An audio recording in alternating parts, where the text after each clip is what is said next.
ভালোবাসা। ভালোবাসা কোনো বাঁধা মানে না। জাতি, ধর্ম, বর্ণ কোনো কিছুতেই বাঁধ মানে না ভালোবাসা। কিন্তু কখনো কখনো এই ভালোবাসাকেই হয়তো মাথা নিচু করতে হয় সমাজের চাপে, নিজের প্রিয়জনদের চাপে। নমস্কার, আমি সঞ্চালী।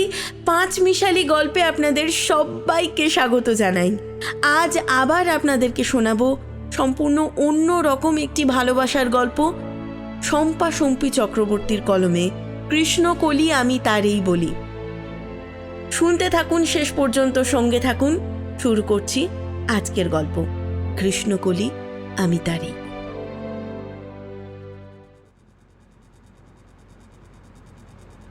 তোর কি আর নবনীতাকে মনে পড়ে না নৈরিত? হুইস্কির গেলাসে আলতো করে সবে মাত্র ঠোঁট দুটো ঠেকাতে যাবে সেই মুহূর্তেই প্রশ্নটা করে ওঠে একসময় সহপাঠী তথা অকৃত্রিম সহৃদয় সৈকত। নবনীতা, এই নামটা জীবনে কখনো ভুলতে পেরেছে নাকি ভুলতে পারবে ডাক্তার নৈরিত চ্যাটার্জি? তবু কেন জানা নেই, গেলাস থেকে খানিকটা হুইস্কি এক নিমেষে ঢক করে গিলে নিয়ে স্মিত হাসি হেসে বলে ওঠে, কে নবনীতা? সৈকত? কে নবনীতা মানে? কেন, আর কোনো নবনীতা তোর জীবনে এসেছে নাকি? আরে নবনীতা মানে মেডিকেল কলেজের প্রথম বর্ষের সেই নবনীতা, তাকে ভুলেই গেলি? তুই নবনীতাকে যেন কি একটা নাম ধরেও ডাকতিস সে সময়। এখন অবশ্য ঠিক আমার মনে পড়ছে না। কৃষ্ণকলি আমি তারেই বলি। ডাক্তার কৃষ্ণকলি সেন। নৈরিতের কথাগুলি শেষ হওয়ার পূর্বেই গেলাসে যতটুকু হুইস্কি পড়েছিল সেই তলানিটুকু এক চুমুকে খেয়ে নিয়ে পুনরায় স্মিত হেসে বলে ওঠে সৈকত, তাহলে তোর মনে আছে কৃষ্ণকলিকে? আমি তো ভেবেছিলাম ডাক্তার নৈরিত চ্যাটার্জি তার প্রথম প্রেমিকা নবনীতা সেন ওরফে কৃষ্ণকলিকে সত্যিই ভুলে গেছে। হ্যাঁ হ্যাঁ, ভুলতেই তো আমি চাই সৈকত, কিন্তু পারছি কই। আজ 30 বছর ধরে ওই নামটাই তো বয়ে বেড়াচ্ছি রাত্রি দিন। কিন্তু সে তো আমার কথা ভুলেও কোনোদিন মনে করে কি এক মুহূর্তের জন্য? তা তা ভেবে দেখেছিস তোরা কেউ? তাকে তাকে মনে রাখার দায় কি শুধু আমার একারই আছে? তাছাড়া এখন তো তোদের কাছে আমি একজন দুশ্চরিত্র ছাড়া তো আর কিছুই নই। তাহলে তুই বল নবনীতা সেনের মতো উচ্চ ঘরের নারীকে আমার মতো একজন দুশ্চরিত্রের মনে রাখা কি সত্যি শোভা পায়? শেষের কথাগুলি বলতে গিয়ে নৈরিতের কণ্ঠস্বর সামান্য কেঁপে উঠল। নিজেকে দ্রুত সংযত করে কাঠের টেবিলটার উপর হালকা চাপড় মারল নৈরিত। সৈকতের বুঝতে অসুবিধে হলো না নৈরিতের বুকের ভেতরে জমে থাকা দীর্ঘদিনের পচে গলে দগদগে হয়ে যাওয়া হৃদয়ের কথা, যেখানে এখনো নবনীতা নামটা লেখা আছে। দীর্ঘশ্বাস ফেলল সৈকত।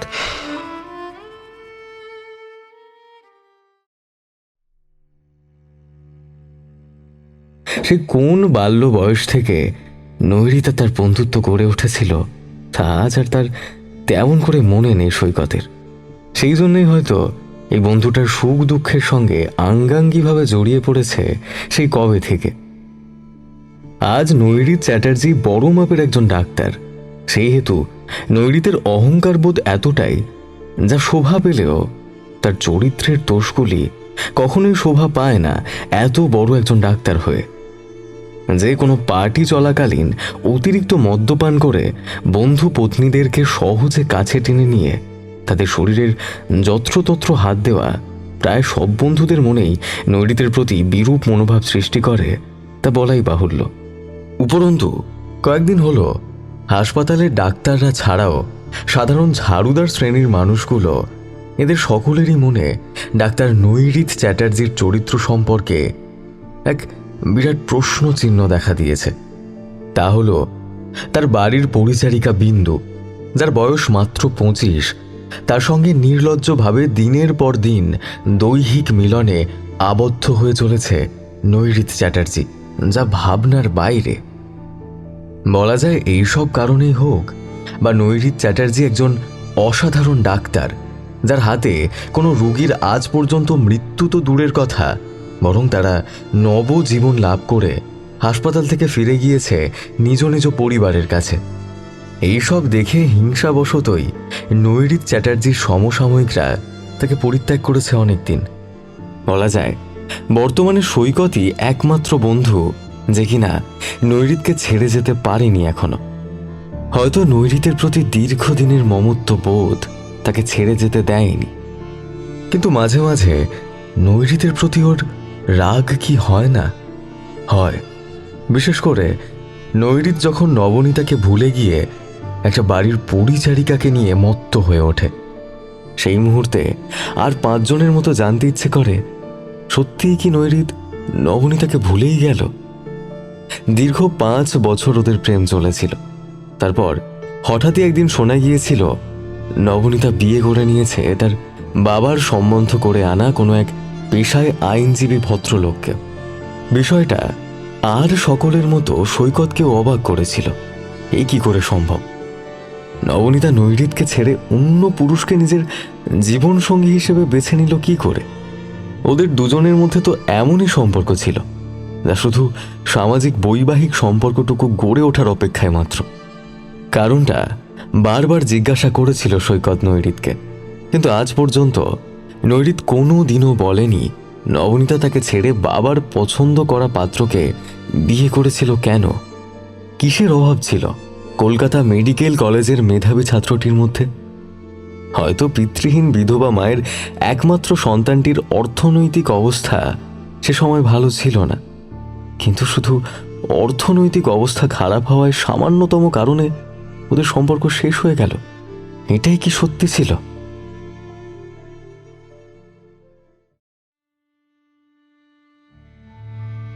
আজও নৈরিতের নবনীতার নামটা শুনতেই অন্য দিনের ন্যায় এতটাই বিরক্তি প্রকাশ পেল যে ওর প্রসঙ্গ না তোলাই ভালো ছিল বলে মনে করে সৈকত। তাই প্রসঙ্গ বদল করে হালকা হেসে বলে ওঠে, তা তোর পরশুদিন ফ্লাইট কটার সময় নৈরিত? যদি বলিস আমি তোর সাথে দেখা করতে পারি এয়ারপোর্টে, মাঝে কয়েকটা মাস দেখা সাক্ষাৎ হবে না, তাই আর কি। টেবিলে রাখা হুইস্কির বোতল থেকে কিছুটা হুইস্কি গেলাসে ঢেলে এক ঢোক তা খেয়ে নিয়ে নিশাতুর দৃষ্টিতে সৈকতের দিকে তাকালো নৈরিত। আজ অনেকটা খেয়ে ফেলেছিস, একা গাড়ি ড্রাইভ করে যেতে পারবি না, আমি বরং তোকে পৌঁছে দিয়ে আসি নৈরিত। মুচকি হাসলো নৈরিত। কি রে হাসলি যে? হাসলাম এই ভেবে একমাত্র তুই আমার জন্য খুব ভাবিস সৈকত। অবশ্য অবশ্য আরো একজন ভাবে, বাড়ির ওই কাজের মেয়েটা, যার শরীর ছুলে কেন জানি না আমার আমার নবনীতার কথা মনে পড়ে যায়, জানি সৈকত। ওই ওই রকম নরম শরীর, ওই রকমই শরীরের গন্ধ, ওই ওই একই রকম বাঁকা চোখে চাউনি, আর আর সবচাইতে সুন্দর ওর কৃষ্ণকলির মতো ধূসর গায়ের রং। সব সব যেন আমার আমার কৃষ্ণকলির মতো। কেন কেন বলতে পারিস? হ্যাঁ, কেন বলতে পারিস আমি বিন্দুর মধ্যে কৃষ্ণকলিকে খুঁজে পাই? কিন্তু কিন্তু আমি তো নবনীতাকে চাই না, আমি বিন্দুকে চাই।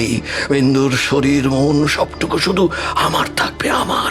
ওহ নৈরিত, এখনো ওই মেয়েটাকে নিয়ে পড়ে আছিস? তো রুচিতে বাধে না? হ্যাঁ, তুই এত বড় একজন ডাক্তার যার নাম সারা কলকাতায় কেন সমগ্র ভারতবর্ষ জুড়ে।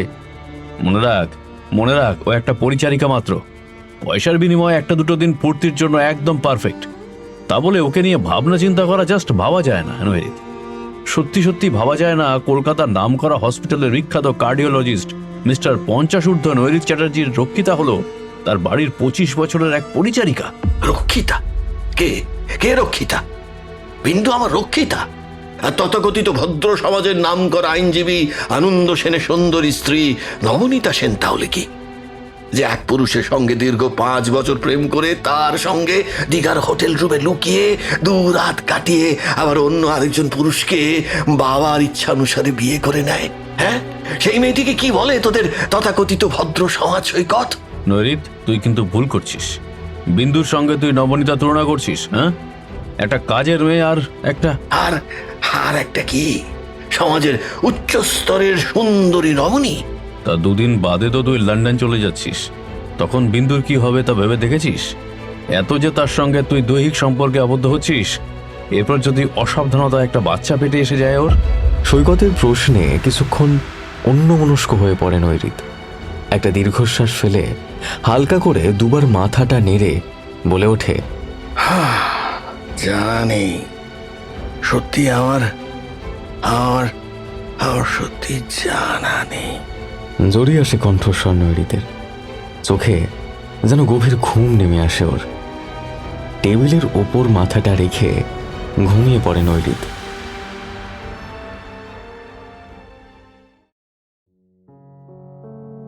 কিছুক্ষণ আগেই সৈকত নৈরিতের অচৈতন্য দেহটা বালিগঞ্জের গোলপার্ক এলাকার বিশালাকার বাড়িটার সামনে গাড়ি করে পৌঁছে দিয়ে যেতেই দীর্ঘদিনের পুরনো চাকর রমাকান্ত আর দারোয়ান শম্ভু ধরাধরি করে দোতলায় নৈরিতের ঘরে মাছ বরাবর রাখা পালঙ্কের ওপর শুইয়ে দিয়ে চলে যেতেই এক 25 কি 26 বছরের শ্যামবর্ণা রমণী নৈরিতের পায়ের কাছে এসে দাঁড়ালো।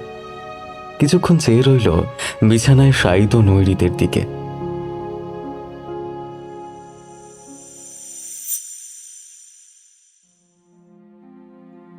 বছর 5 আগের কথা। দক্ষিণ 24 পরগনা জেলার বারুইপুর এলাকায় স্টেশনের কাছ বরাবর ঝুপড়ি বস্তিতে বাপ আর মেয়ের ছোট্ট সংসার। বাপ বলরাম রিক্সা চালিয়ে যা রোজগার করত তার কিছুটা তার চুল্লু খাওয়াতে চলে যেত, আর বাকিটুকু অর্থে কোনো রকমে চলে যাচ্ছিল দুজনের সংসার। আর সেভাবেই হয়তো চলেও যেত যদি না অঘটনটা বলরামের জীবনে হঠাৎ করে ঘটত। একমাত্র মেয়ে বিন্দুর হাজারো বারণ করা সত্ত্বেও সেদিন একটু বেশি মাত্রাতেই চুল্লু খেয়ে রিক্সা চালিয়ে বাড়ি ফিরছিল বলরাম। বেশ রাত হয়ে গেছে, আন্দাজ 9টা কি 9:30 হবে। মনটা সকাল থেকেই বেশ খারাপ ছিল। 10 বছর আগে এমনই এক দিনে ডেঙ্গুতে আক্রান্ত হয়ে মারা গিয়েছিল বউ মায়া। তখন বিন্দু মাত্র 10 বছরের।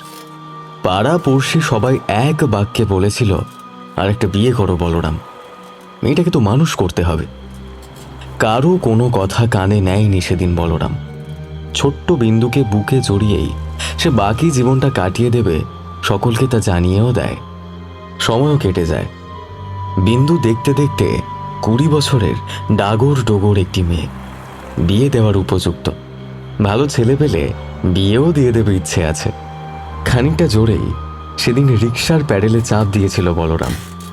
ফাঁকা রাস্তায় বেশ জোরেই রিক্সা দৌড়চ্ছে। আর বেশি দেরি করা যাবে না, কারণ আর কিছুই নয়, বিন্দু তাকে মারতে শুধু বাকি রাখবে। 3 রাস্তার মোড়। হঠাৎ একটা দুধ সাদা 4 চাকা গাড়ি আরো কাছে এগিয়ে আসতে থাকলো। চল্লুর ঘোর। রিক্সাটা নিয়ে সজোরে ধাক্কা মারল দুধ সাদা গাড়িটায় বলরাম। সেকেন্ডের মধ্যে ঘটে গিয়েছিল দুর্ঘটনাটা। খবরটা পাড়ার ভূতই দিয়েছিল প্রায় হাঁপাতে হাঁপাতে এসে। কোনো এক নামকরা ডাক্তারবাবু বন্ধুর বাড়ি নিমন্ত্রণ খেয়ে কলকাতায় ফিরছিলেন। এমন সময় বারুইপুরের বড় রাস্তার মোড়ে দুর্ঘটনা ঘটে। রিক্সা সমেত বলরাম একেবারে ধাক্কা মারে ডাক্তারবাবুর গাড়িতে। তারপরই দুর্ঘটনা। ডাক্তারবাবু নাকি তড়িঘড়ি নিজের গাড়িতে করেই বলরামকে কলকাতায় নিয়ে চলে যান। ভূত এসব জানলো কি করে? বিন্দু প্রশ্ন করাতে ভূত একটু আমতা আমতা করে বলে উঠেছিল ওই পথ দিয়ে নাকি সে ফিরছিল। দুর্ঘটনাটা নাকি ওর চোখের সামনেই ঘটেছে। ভূত যখন জানিয়েছিল যে সে বলরামকে চেনে, তখনই ডাক্তারবাবু তার নিজের পরিচয় দিয়ে ভূতকে বলেছিলেন, কলকাতার নামকরা হাসপাতালের আমি ডাক্তার, নাম নৈরিত চ্যাটার্জি। বলরামকে নিয়ে আমি কলকাতায় যাচ্ছি। বলরামের বাড়ির কেউ যদি থাকে তা তাকে বলরামের অ্যাক্সিডেন্টের কথা জানিয়ে এই ঠিকানায় তাকে নিয়ে এসো বলে পকেট থেকে একটা ছোট মতন কার্ড বার করে ভূতর হাতে দিয়েছিল। ভূতর মুখে সব শুনে হাপুস নয়নে কেঁদেছিল বিন্দু কিছু সময়। তারপর ভূতই সে রাতে বিন্দুকে নিয়ে যায় কলকাতার হাসপাতালে। প্রায় 3 দিন ধরে জমে মানুষে টানাটানি চলল। ডাক্তার নৈরিত চ্যাটার্জির হাজারো চেষ্টার পরও বলরামকে বাঁচানো গেল না। রাত 2টো। 3 দিন ধরে হাসপাতালটাই হয়ে উঠেছিল বিন্দুর ঘর বাড়ি। ভূতই প্রথম দিন আলাপ করিয়ে দিয়ে বলে উঠেছিল, বিন্দুরে, এই হলেন ডাক্তারবাবু, পেন নাম কর। উনি বলরাম কাকাকে নিজের গাড়িতে তুলে নিয়ে এসেছেন রে, এত বড় হাসপাতালে। বিন্দু তৎক্ষণাৎ কালো দুটো ডাগর চোখ মেলে তাকিয়েছিল সুন্দর দেখতে ডাক্তারবাবুটির দিকে। বয়স তার বাবা বলরাম মণ্ডলের মতোই হবে, ফর্সা রং, সুন্দর সুঠাম চেহারা, মাথার চুলে অল্প পাক ধরেছে। কেমন যেন অদ্ভুত চাহনি মেলে তার দিকে তাকিয়েছিল মানুষটি, যেন বিন্দু তার কত কালের চেনা। বিন্দু হঠাৎই একটা কাণ্ড করে বসেছিল। দ্রুত মাটিতে বসে পড়ে দুহাতেই নৈরিতের পা দুটো জড়িয়ে ধরে কাঁদতে কাঁদতে বলে উঠেছিল, ডাক্তারবাবু, ডাক্তারবাবু, আমার বাপটাকে বাঁচিয়ে দেন। সে ছাড়া যে আমার আর কেউ নেই, আমার মা নেই, কেউ নেই। ওই ওই বাপটাই আমার সব। নৈরিত ক্রন্দনরত বিন্দুর কাঁধে আলতো হাত রাখে, তারপর ছোট্ট নিঃশ্বাস ফেলে বলে উঠেছিল, আমরা আমরা আপ্রাণ চেষ্টা করছি, ঈশ্বরকে ডাকো বিন্দু। তারপর অনেক অনেক ডেকেছিল বিন্দু হাসপাতালে রাখা বড় সড়ো আকারের কৃষ্ণ ঠাকুরের মূর্তিটাকে। মনে মনে 100 টাকার মানও তো করেছিল বাবার প্রাণ ভিক্ষা হেতু, কিন্তু হলো কই। পরের দিন রাত 2টোর সময় বলরাম মারা গেল। খবরটা হাসপাতালে পাওয়ার সঙ্গে সঙ্গে খুব খুব কেঁদেছিল বিন্দু বলরামের নিথর শরীরটা ধরে। দূর থেকে দেখেছিল ডাক্তার নৈরিত চ্যাটার্জি। মেয়েটার উদ্দেশ্যে সেই মুহূর্তে দীর্ঘশ্বাস ফেলা ছাড়া আর কিছুই করার ছিল না তার।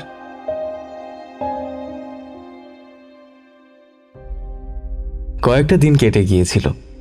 প্রথম কয়েকদিন ভূতর মা শোভা আর বউ রেবা এসে এক প্রকার জোর করেই বিন্দুকে কিছু না কিছু খাইয়ে দিয়ে যেত, কিন্তু তার কতদিন চলতে পারে।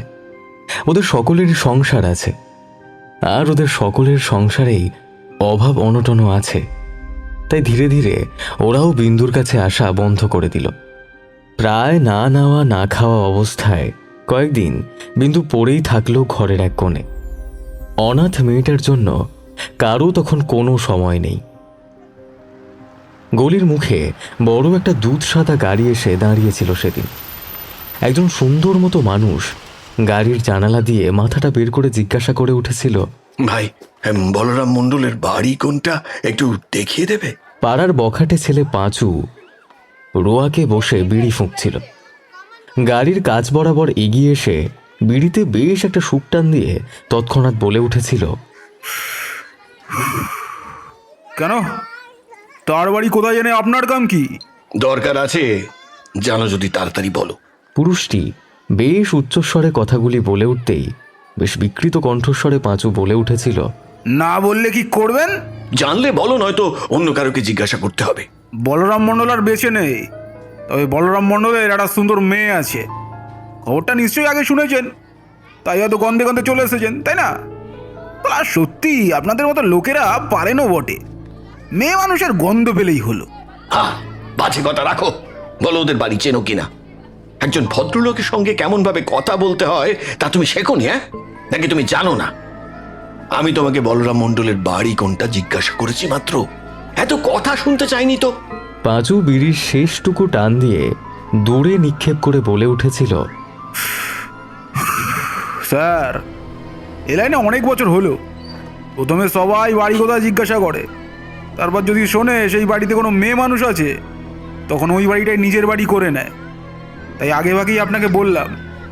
তবে এখানে সুবিধা করতে আপনি পারবেন না। এখানে যে মেয়ে মানুষটা আছে সে শুধু আমার মেয়ে মানুষ, এই পাঁচু হালদারের মেয়ে মানুষ। কিছুটা দূরে ভূত সাইকেলের চেন ঠিক করছিল। পাঁচুকে হঠাৎ বিন্দু সম্পর্কে উচ্চস্বরে কিছু বলতে দেখে কৌতূহলবশত একটু এগিয়ে আসে ভূত। তারপর সে বেশ অবাকই হয়েছিল এটা দেখে যে পাঁচু যাকে বিন্দু সম্পর্কে উচ্চস্বরে উল্টো পাল্টা বকে চলেছে সে আর কেউ নয়, কলকাতার সেই নৈরিত ডাক্তারবাবু। সাইকেলটা একধারে দাঁড় করিয়ে ভূত দ্রুত এগিয়ে গিয়ে পাঁচুকে এক প্রকার ঠেলে সরিয়ে দিয়ে গাড়ির জানালার কাছে মুখ নিয়ে গিয়ে গদগদ স্বরে বলে ওঠে, আসেন বাবু আসেন, আপনি আসবেন তা আন্দাজি করেছিলাম। বলরাম কাকার মেয়ে বিন্দু এই গলিতেই থাকে। আপনি ওর বাড়ি খুঁজছেন তো? আমার বাড়ি থেকে 2টো বাড়ি পরেই বলরাম কাকার বাড়ি, মানে বিন্দুর বাড়ি। গাড়িটা এখানেই থাক, আপনি গাড়ি থেকে নেমে আমার সঙ্গে সঙ্গে আসুন। নৈরিত গাড়ি থেকে নেমে ভূতোর পিছন পিছন বিন্দুর ঘরের দিকে এগিয়ে চলল। ব্যাপারটা পাঁচুর সেই মুহূর্তে ভালো লাগলো না। পাড়ার মেয়ে বিন্দুর উপর যে তার বরাবরের অধিকার আছে তার কেউ না জানুক, বন্ধু ভূত তো জানে। ভূত শালা বেইমানি করলো, বিন্দুর ঘরে লোক ঢোকাচ্ছে। শালা বলরাম কাকাটা মরে গিয়েই কাল হলো। থাকলে ঠিক বিন্দুটা আমারই হতো, তবে আমি থাকতে বিন্দু আর কারো হবে না, এও সত্যি। কিন্তু বিন্দু শালি তো আমায় সহ্যই করতে পারে না। একটা দীর্ঘশ্বাস ফেলে পাঁচু নিজের মনে কথাগুলি বলতে বলতে নিজের ঘরের দিকে চলে গিয়েছিল।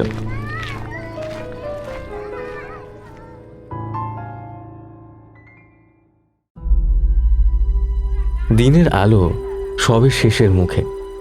সন্ধ্যা নামতে আর বেশি দেরি ছিল না। ঘরের কোণের দিকে কুলঙ্গির মধ্যে টিমটিম করে জ্বলছে ছোট্ট বাতি। তারই মধ্যে যতটুকু দেখা যায়, ঘরের একধারে রাখা কাঠের টেবিলটার ওপর শুয়েছিল বিন্দু। মাথার শিয়রে ভূতোর বউ রেবা বসে কপালে জলপট্টি দিয়ে চলেছে অনবরত। ভূত নৈরিতকে নিয়ে ঘরে প্রবেশ করতেই রেবা মাথায় ঘোমটাটা ভালো করে টেনে দিয়ে বলে উঠেছিল, হ্যাঁ গো, ইনি কে?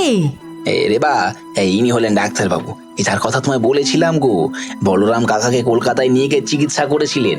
রেবা সব শুনে তৎক্ষণাৎ চৌকি ছেড়ে উঠে দাঁড়িয়ে নৈরিতের উদ্দেশ্যে বলে উঠেছিল, পেন নাম ডাক্তার বাবু। দেখুন না, কাল রাত থেকে মেয়েটা দুম জ্বর, এক ফোঁটা ওষুধও খাওয়াতে পারিনি, একটা কথাই বলে চলেছে।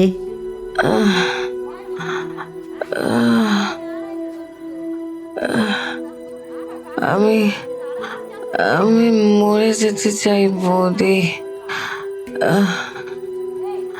যার বাপ মা নেই তার আর বেঁচে থেকে কি হবে?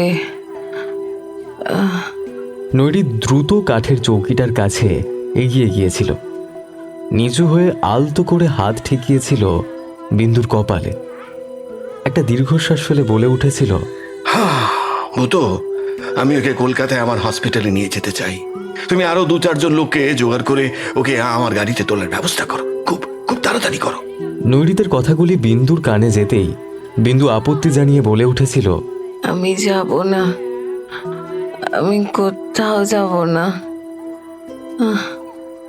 যদি মরতে হয় তাহলে বাবার ভিটেতেই মরবো। কিন্তু তার সে কথা সেদিন নৈরিত চ্যাটার্জি শোনেনি। সরাসরি বিন্দুকে নিয়ে চলে এসেছিল তার কলকাতার হসপিটালে।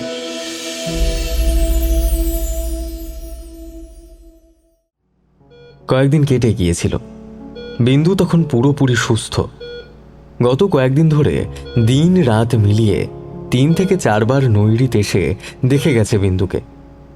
বেশিরভাগ ক্ষেত্রেই দেখতে পেয়েছে বিন্দু ঘুমোচ্ছে, নয়তো বসে বসে মাথার শিয়রের জানলাটা দিয়ে আকাশ দেখছে। নৈরিত কপালে হাত বুলিয়ে দিতে দিতে বলে উঠেছিল, কেমন আছো বিন্দু? বিন্দু দুটো ডাগর চোখের দৃষ্টি মেলে তাকিয়ে থেকেছে ডাক্তারবাবুটির দিকে। তারপর আলতো করে মাথা হেলিয়ে জানিয়েছে, ভালো। সেদিনও একইভাবে আকাশের দিকে তাকিয়ে বসেছিল বিন্দু। নৈরিত ঘরে ঢুকে একটা চেয়ার টেনে নিয়ে বসে তারপর শান্ত কণ্ঠস্বরে বলে ওঠে, তুমি এখন পুরোপুরি সুস্থ বিন্দু, এখন তুমি বাড়ি ফিরে যেতে পারো। নৈরিতের কথায় সম্বিত ফিরে পেল বিন্দু। আলতো চোখে তাকালো তার ডাক্তারবাবুটির দিকে। বলছিলাম, হসপিটালে তো সুস্থ মানুষ থাকে না, তা তুমি এখন বাড়ি ফিরে যেতে পারো। বিন্দু কোনো প্রত্যুত্তর করে না। নৈরিত একটু চুপ করে থেকে পুনরায় বলে, যাওয়ার সময় আমার কাছ থেকে কিছু টাকা নিয়ে যাও। মনে করো না যেন আমি তোমাকে ভিক্ষা দিচ্ছি, টাকাগুলো তোমার প্রাপ্য। আর সেদিন তোমার বাড়িতে ওই টাকাগুলোই দেওয়ার জন্য গিয়েছিলাম। তারপর দেখি তুমি খুবই অসুস্থ, হয়তো ওখানেই সুস্থ হয়ে যেতে পারতে, কিন্তু কেন জানি না মনে হলো তোমার সুস্থ হওয়ার ইচ্ছাটুকু তুমি তখন হারিয়ে ফেলেছ। অবশ্য এমন বড় কোনো শোক জীবনে হঠাৎ করে নেমে আসলে সাময়িকভাবে তা মনে হয়। তাই তোমায় ওভাবে ফেলে রেখে আসতে মন সায় দিল না, তাই হসপিটালে তোমাকে নিয়ে চলে আসি। যদিও যদিও তুমি তুমি আসতে চাওনি, আমি আমি আমি বাধ্য করেছিলাম। আসলে তার কারণ হলো আমরা ডাক্তারদের কাছে মানুষের জীবন খুব মূল্যবান, তাই সহজে মানুষকে মৃত্যুর দিকে ঠেলে দিতে পারি না। কথাগুলি এক নিঃশ্বাসে বলে ফেলে নৈরিত পুনরায় বলেছিল, আসলে সে রাতে যে দুর্ঘটনাটা ঘটেছিল তাতে শুধু তোমার বাবা বলরাম শুধু তাই ছিল তা নয়, আমারও হয়তো গাড়ি চালানোতে কোনো ভুল ভ্রান্তি থেকে গিয়েছিল, তাই দুর্ঘটনাটা ঘটে যায়। আর তার জন্য তুমি তুমি তোমার বাবাকে হারিয়ে ফেললে চিরদিনের জন্য। এর জন্য আমি সত্যি খুবই দুঃখিত। পারলে তুমি আমায় ক্ষমা করে দিও বিন্দু। আমি তোমার বাবার জীবন আর ফিরিয়ে দিতে পারবো না, তবে অভিভাবকের মতো তোমার পাশে সবসময় আমায় পাবে। আর যে টাকাগুলো আমি তোমাকে দেব তাতে স্বাধীনভাবে একটা ব্যবসা করে জীবনযাপন করো। বাবা মা তো কারোর চিরকাল থাকেন না বিন্দু। আমার টাকা লাগবে না ডাক্তারবাবু। আর আমি তো এও জানি বাবা মা চিরকাল কারো থাকে না। আমার আমার বাবাটা যে ওইভাবেই একদিন মরবে তাও তো আমি জানতাম, কারণ চুল্লু খেয়ে রিক্সা চালিয়ে বাড়ি ফিরছিল। ও যে ওইভাবেই মরবে তা তো জানা কথাই। আর এতে আপনার দোষ কোথায়? তাহলে আমি বা কিসের জন্য টাকা নেব? কথাগুলি বলতে গিয়ে বিন্দুর চোখে মুখে এতটাই দৃঢ়তা ফুটে উঠেছিল যা সেই মুহূর্তে নৈরিতের দৃষ্টি এড়াল না। একটি হতদরিদ্র পরিবারের মেয়ে, তার কথায় এত তেজ। মনে মনে মেয়েটিকে সেই মুহূর্তে বাহবা দিতে ভোলেনি নৈরিত। ছোট্ট নিঃশ্বাস ফেলে নৈরিত পুনরায় বলে ওঠে, বিন্দু, আমি তোমাকে টাকা ভিক্ষা দিচ্ছি না। আমি জানি তুমি অনেকের থেকে আলাদা, কিন্তু এই মুহূর্তে তোমার টাকা লাগবে। কেউ যে তোমাকে টাকা দিয়ে সাহায্য করবে তাও নেই, তাই তাই বলছি রেখে দাও। তোমার এই মুহূর্তে চলবে কি করে ভেবে দেখেছো? কেন গতর খাটিয়ে খাবো? লোকের বাড়ি ঝিগিরি করে কাটিয়ে দেবো? একটা তো পেট, ঠিক চলে যাবে। ও ও আপনাকে চিন্তা করতে হবে না ডাক্তারবাবু। নৈরিতের প্রশ্নের উত্তরে খুব সহজ কণ্ঠস্বরে কথাগুলি বলে উঠেছিল বিন্দু। নৈরিত এরপর আর কথা বাড়ায়নি, কারণটা তার স্বভাব বিরুদ্ধ। হসপিটালে থাকাকালীন একজন ডাক্তার আর রোগীর মধ্যে যতটুকু সম্পর্ক থাকা দরকার ততটুকুই সে বজায় রাখতে চেষ্টা করত সকল রোগীর ক্ষেত্রে। কিন্তু বিন্দুকে প্রথম দিন দেখার পর থেকেই মেয়েটার মধ্যে কোথাও যেন একটা মিল দেখতে পেয়েছিল নৈরিত, তার কৃষ্ণকলির। তাই নিজের অজান্তেই একটু বেশি প্রশ্রয় দিয়ে ফেলেছিল এই মেয়েটাকে। তাই নিজের স্বভাবের বিরুদ্ধেই অনেক কথা বলে ফেলেছিল বিন্দুর সঙ্গে।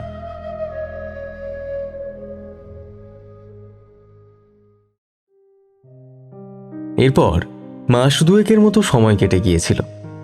হসপিটাল, পেশেন্ট এসব নিয়ে ব্যস্ত থাকতে গিয়ে বিন্দুর কথা অনেকটাই ভুলে গিয়েছিল নৈরিত। মাসটা জানুয়ারির শেষ দিকে। বেশ ঠান্ডাও পড়েছিল সেবার কলকাতায়। কলকাতার এক ব্যবসায়ীর কন্যার বিয়ে উপলক্ষে যাওয়ার হেতু বেশ রাত করেই বাড়ি ফিরেছিল সেদিন নৈরিত। গাড়ি গ্যারেজ করে বাড়ি ঢুকতেই পুরনো চাকর হরিহর এসে জানায়, ছোট বাবু, তোমার সাথে দেখা করার জন্য একটি কম বয়সী মেয়ে আর তার সম্পর্কের এক দাদা সেই সন্ধ্যে থেকে বসে আছে বাইরের ঘরে। বলছে তোমার সাথে দেখা না করে তারা যাবে না। তুমি তাদের বলনি আমি বাড়িতে কখনো পেশেন্ট দেখি না? ওরা তো চিকিৎসা করাতে আসেনি, ওরা তো এসেছে তোমার সাথে কথা বলতে, সেই বারুইপুর থেকে। শুধু কথা বলার জন্য সন্ধে থেকে তার জন্য বসে আছে দুজন মানুষ, তাও আবার বারুইপুর থেকে, তার মধ্যে একজন আবার কম বয়সী মেয়ে। বেশ অবাকই হলো নৈরিত। তবে কি? প্রশ্নটা মনে উদয় হতেই বাইরের পোশাকেই দ্রুত এগিয়ে যায় বাইরের ঘরের দিকে। সাধারণত বাইরের লোকজনকে বসানোর জন্য সোফা, দামি সেগুন কাঠের চেয়ার সহ নানা রকমের নামি দামি আসবাবপত্র দিয়ে সাজানো ঘরটা নৈরিতের সাথে লোকজন দেখা করতে আসলেই খুলে দেয় হরিহর। সেক্ষেত্রে পোশাক আশাক বা গরিব বড় লোক বিচার করে ঘরে বসানো হবে এমন বিচার করা একেবারে নিষিদ্ধ নৈরিতের হুকুমে। তার চোখে সবাই সমান। ঘরে ঢুকে মেয়েটিও তার সম্পর্কের দাদাকে চিনতে অসুবিধে হলো না নৈরিতের। বিন্দু আর ভূত পাশাপাশি রাখা কাঠের চেয়ার দুটির একটিতে ভূত আর অপরটিতে বিন্দু বসে নিজেদের মধ্যে কিছু কথা বলতে ব্যস্ত। নৈরিত ঘরে ঢুকতেই চেয়ার ছেড়ে উঠে দ্রুত নৈরিতের দিকে এগিয়ে আসে ভূত। তারপর সহসা নৈরিতের হাত দুটো ধরে বলে ওঠে, ডাক্তারবাবু, আপনি আমার এই বোনটাকে বাঁচান। ওকে না হলে নষ্ট করে দেবে ওই হারামজাদা পাঁচু। আমি লুকিয়ে ওকে নিয়ে পালিয়ে এসেছি আপনার বাড়িতে। আপনার ঠিকানা পাঁচু জানে না, তাই বিন্দু যদি আপনার কাছে থাকে, পাঁচু বিন্দুর হদিশটুকুও পাবে না। নৈরিত সেই মুহূর্তে ভূতর বলে যাওয়া কথাগুলির কিছুই বুঝে উঠতে পারল না। শুধু আর চোখে একবার তাকিয়ে দেখল বিন্দুর দিকে। বিন্দু অধোবদনে বসে আছে। আপনি হয়তো বুঝতে পারছেন না ডাক্তারবাবু, আমি খুলে বলছি। আসলে পাঁচু হলো পাড়ার 1 নম্বর বদমাস। তার এখন চোখ পড়েছে বিন্দুর দিকে। দিন রাত্রি বিন্দুর ঘরে চলে আসছে আর ওকে উত্ত্যক্ত করছে। আমি সব জেনেও কিছু করতে পারছি না, তাই বিন্দুকে আপনার এখানে নিয়ে চলে এলাম। বিন্দু অবশ্য আসতে চায়নি, আমি জোর করে ওকে নিয়ে এসেছি। এছাড়া আর কোনো উপায় ছিল না আমার।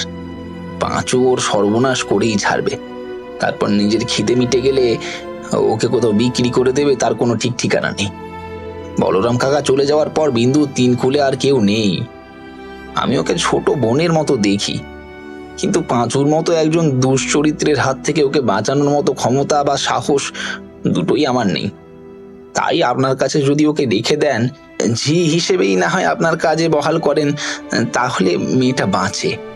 ওর কোনো চাহিদা নেই, দুবেলা দুমুঠো খেতে দিলেই হবে ডাক্তারবাবু। আর আপনার এত বড় বাড়ির 1 কোণে থাকতে দিলেই হবে। কথাগুলি প্রায় এক নিঃশ্বাসে বলে ফেলে কাঁচুমাচু মুখ করে ভূত নৈরিতের মুখের দিকে এমন করে চেয়ে থাকে যে নৈরিতের মুখ থেকে হ্যাঁ শব্দটা শুনলেই সে যেন পরম তৃপ্তি লাভ করে। নৈরিতের কাছে ব্যাপারটা পুরোপুরি পরিষ্কার হলে নৈরিত একটা ছোট নিঃশ্বাস ফেলে বলে ওঠে, তা তো বুঝলাম, কিন্তু তোমরা আমার ঠিকানা পেলে কোথায়? আর বিন্দুর মতো যুবতী মেয়ে আমার কাছে থাকবে, তাতে বিন্দুর নিজের কোনো অসুবিধে হবে না তো? কারণ আমার এই বাড়িতে অন্য কোনো মহিলা নেই, আমি একা থাকি। আর আমার হরিহরদা মানে আমার বাবার আমলের চাকর, ওই আমার সব। না বাবু, ওর কোনো অসুবিধে হবে না এ বাড়িতে থাকতে। ও নিজেই আপনাকে দেবতার মতো মানে। ও আপনাকে বিশ্বাস করে, তাই তো প্রথমটা আপনার কাছে থাকতে রাজি না হলেও পরে রাজি হয়ে যায়। আর ঠিকানার কথা যদি বলেন, আপনি একসময় আমায় একটা কার্ড দিয়েছিলেন, তাতেই আপনার বাড়ির ঠিকানা পেলাম, আর তাতেই চলে এলাম। এখন মেয়েটাকে দয়া করে যদি কিছুদিন রাখেন বাবু। না না, আমার কোনো আপত্তি নেই। বিন্দু যদি থাকতে চায় থাক। এ বাড়িতে কাজ করার জন্য অনেক ঝি চাকর আছে, তাই এ বাড়িতে ওকে কোনো কাজই করতে হবে না। ও নিজের মতো করে থাকুক, ওর যা প্রয়োজন ও হরিহরদাকে বললেই হবে। কথাগুলি বলে নৈরিত হরিহরের নাম ধরে উচ্চস্বরে হাঁক দেয়। হরিহর আসতেই বিন্দুকে দেখিয়ে বলে ওঠে, হরিহরদা, আজ থেকে এই মেয়েটি কিছুদিন এ বাড়িতে থাকবে, তুমি ওর থাকার ব্যবস্থা করে দাও। নৈরিত তারপর আর দাঁড়ায়নি, দ্রুত ঘর ছেড়ে বেরিয়ে গিয়েছিল। এরপর ভূত বিন্দুকে নৈরিতের গোল পার্কের বাড়িতে রেখে চলে গিয়েছিল।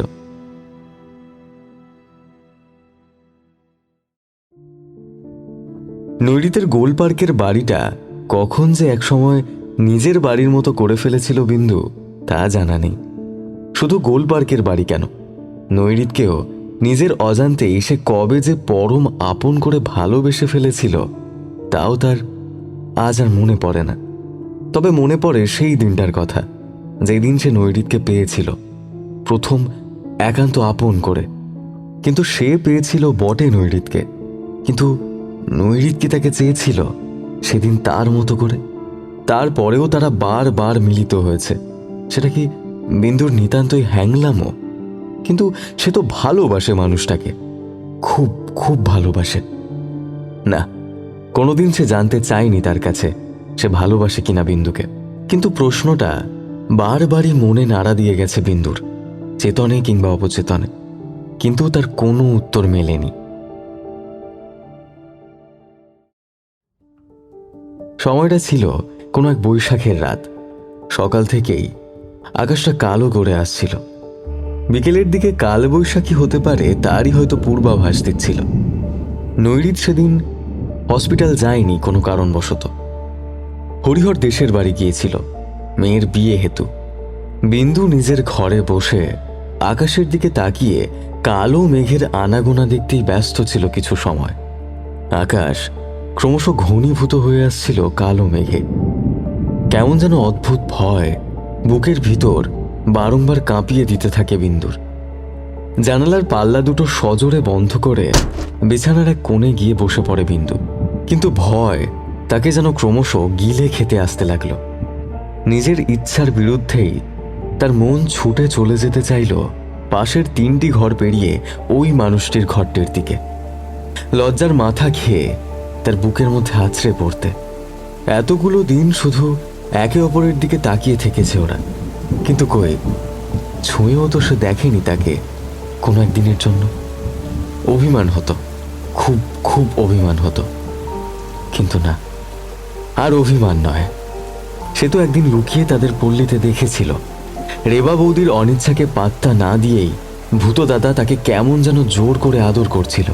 পারবে, সেও পারবে, কিন্তু কেমন করে? যদি তাকে একটা খারাপ মেয়ে মানুষ ভেবে দূরে সরিয়ে দেয় মানুষটা, দূর দূর করে তাড়িয়ে দেয় এই আশ্রয়স্থলটুকু থেকে, তখন কি হবে তার? দূরে কোথাও বাজ পড়ার শব্দ হতেই চমকে উঠল বিন্দু। না, ভয়, বড্ড ভয় করছে তার। প্রকৃতির এই স্বাভাবিক ক্রিয়াকে এসে ভয় পায়। বিছানা থেকে নেমে দাঁড়ালো, তারপর দৌড়তে থাকলো। একটা ঘর, দুটো ঘর, 3টে ঘর পেরিয়ে তার ঘর, সেই মানুষটার ঘর, যার ঘরটা সে রোজ পরম যত্নে সাজিয়ে রাখে, যার ঘরের মাঝ বরাবর পাতা পালঙ্কের ওপর সাদা চাদর টান টান করে পেতে দিতে গিয়ে সে কত সময় স্বপ্ন দেখে এসেছে কোনো এক ফুলশয্যার, যেখানে শুধু সে আর সেই মানুষটি, যার চোখে মুখে জুড়ে তার জন্য রয়েছে অদ্ভুত এক মায়া।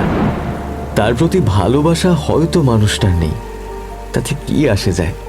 সে তো ভালোবাসতে জানে, সেই না হয় ভালোবাসা দিয়ে ভরিয়ে দেবে মানুষটার শুষ্ক হৃদয়কে।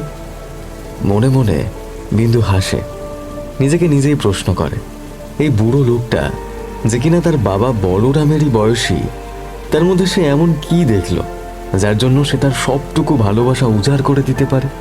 এ আবার কেমন পীড়িত রে বাবা! আলতো করে ঠেলা দিতেই দরজাটা খুলে গিয়েছিল।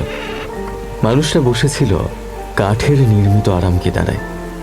নীলাভ ঘরে স্বপ্নের ছোঁয়া, বুকের কাছে মোটা একটা বই। বিন্দু এখন জানে ওটা ডাক্তারি বই। হরিহর দাদাই বলেছিল কোনো এক সময়, যখন রোজকার মতো বইগুলো শুকনো ন্যাকড়া দিয়ে সযত্নে মুছে যথাস্থানে রাখছিল বিন্দু, তার সুষ্ঠু সুনিপন গৃহকর্মের জন্য তারিফও কম জোটে না নৈরিতের কাছ থেকে বিন্দুর। আনন্দে তৎক্ষণাৎ বুকটা ভরে ওঠে। দরজাটা ভেজিয়ে দিয়ে পায়ে পায়ে এগিয়ে যায় মানুষটার দিকে বিন্দু। মানুষটা ঘুমোচ্ছে। বিন্দু জানে ঘুমাবার কারণ। নিজের হসপিটাল ছাড়া মানুষটা যতটুকু সময় বাড়িতে থাকে ততটুকু সময়ের বেশিরভাগই নেশার মধ্যেই কাটিয়ে দেয়। কিন্তু কেন এত নেশা করে মানুষটা, তা অবশ্য জানা নেই বিন্দুর। হরিহর দাদাকে জিজ্ঞেস করতে সে বলেছিল, বড় লোকের ব্যাপার স্যাপার, তাতে তোর অত মাথা কামানোর দরকার কি? তারপর আর কথা বাড়ায়নি বিন্দু। নৈরিতের বুকের ওপর রাখা বইটা আলতো হাতে তুলে নিয়ে কাঠের পাশের টেবিলটার ওপর রেখে দিয়ে পুনরায় এগিয়ে এলো বিন্দু। আলতো করে হাত রাখল নৈরিতের বুকে। নৈরিত চোখ মেলল। কিছু বোঝবার আগেই বিন্দু নরম হাতের স্পর্শ নৈরিতের 50 ঊর্ধ্ব শরীরের সর্বত্র ছুঁয়ে যেতে লাগল। নৈরিত উপলব্ধি করল বিন্দু তার সত্য যৌবন তার হাতে তুলে দিতে চাইছে। নেশাতুর চোখে স্বপ্নীল আলোর মায়ায় নৈরিত দেখল তার কৃষ্ণকলি রূপে বিন্দুকে। বুকের ভিতর ঝড় বয়ে গেল। নিমেষে জড়িয়ে ধরল নরম সুন্দর বিন্দুর শরীরটাকে। দীর্ঘ, অতি দীর্ঘ পিপাসার্ত দুটি ঠোঁট নৈরিত স্পর্শ করল সেই সদ্য যৌবনা বিন্দুর প্রস্ফুটিত ওষ্ঠযুগলে। মুহূর্তে মিলে মিশে একাকার হয়ে গেল দুটি অসম বয়সের শরীর। যেমনভাবে মিলিত হয়েছিল দীঘার হোটেলের 203 নম্বরের ঘরটিতে দুটি সদ্য যুবক যুবতীর শরীর, মন সবকিছু ঠিক দীর্ঘ 30 বছর আগে, এমনই বৃষ্টিমুখর রাতে।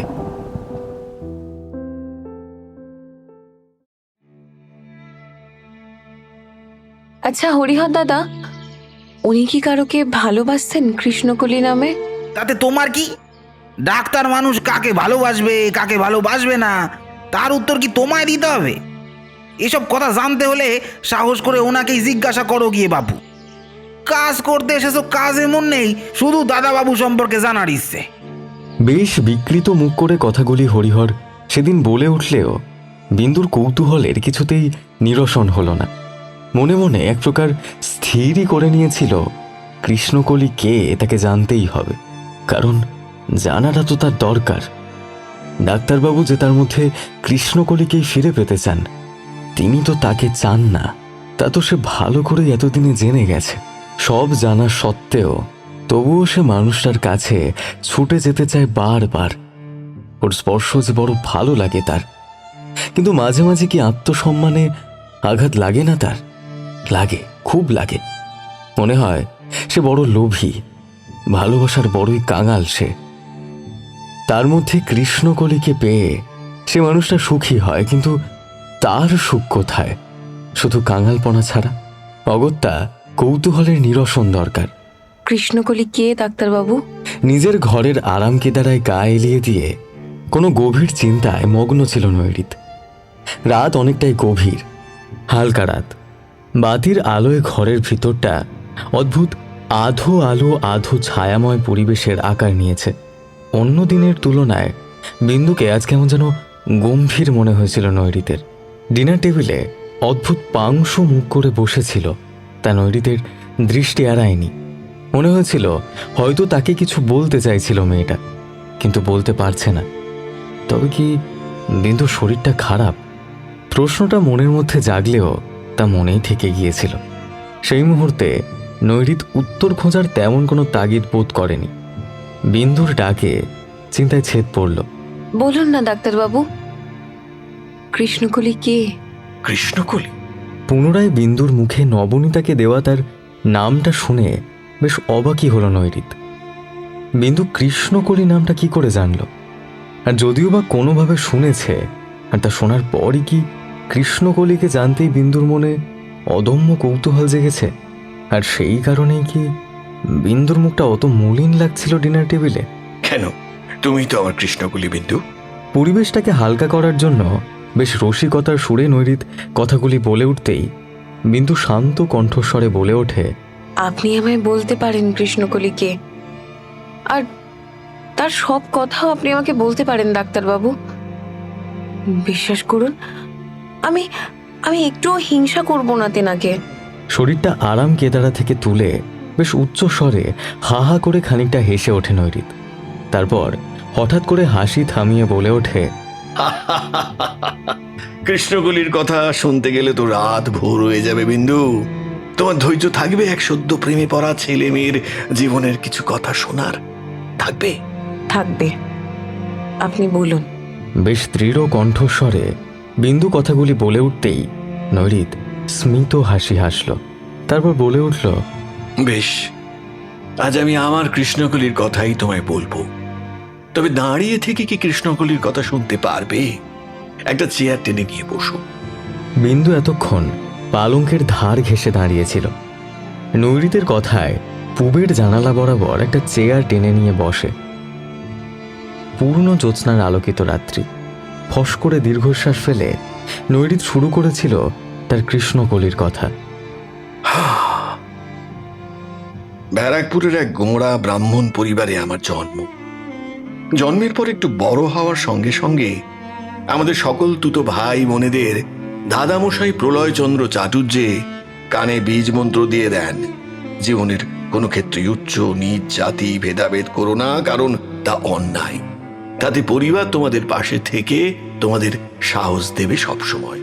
কিন্তু একমাত্র বৈবাহিক জীবনে কোনো নিচু বা অসম ঘরের মেয়েকে যদি তোমাদের কেউ স্বামী বা নিজের সহধর্মিণী হিসেবে গ্রহণ করতে চায়, তখন কখনোই এই চাটুর্যে পরিবার তোমাদের কারোর পাশে থাকবে না। তোমাদেরকে সেই মুহূর্তে এই পরিবারকে পরিত্যাগ করতে হবে। ছোট বয়সে কথাগুলির মানে না বুঝতে পারলেও বড় হওয়ার সঙ্গে সঙ্গে বুঝতে শিখলাম। সেই হেতু কলকাতার হোস্টেলে থাকতে আসার সময় মা পই পই করে বলেও দিতেন পরিবারের রীতিনীতি। কোনো বেজাতের বা বিধর্মী মেয়ের সঙ্গে কোনো সম্পর্ক করিস না যেন, তাতে এ বাড়ি তো মেনে নেবেই না, এমনকি আমিও মানতে পারবো না। মায়ের কথা মাথায় রেখেই কোনো মেয়ের সঙ্গেই তেমন ভাবে মেলামেশা করতে রীতিমতন ভয় পেতাম। যদি কোনোভাবে সম্পর্কে জড়িয়ে পড়ি, কলেজে এইভাবে একটা বছর নারী বর্জিত জীবনই কেটে গিয়েছিল।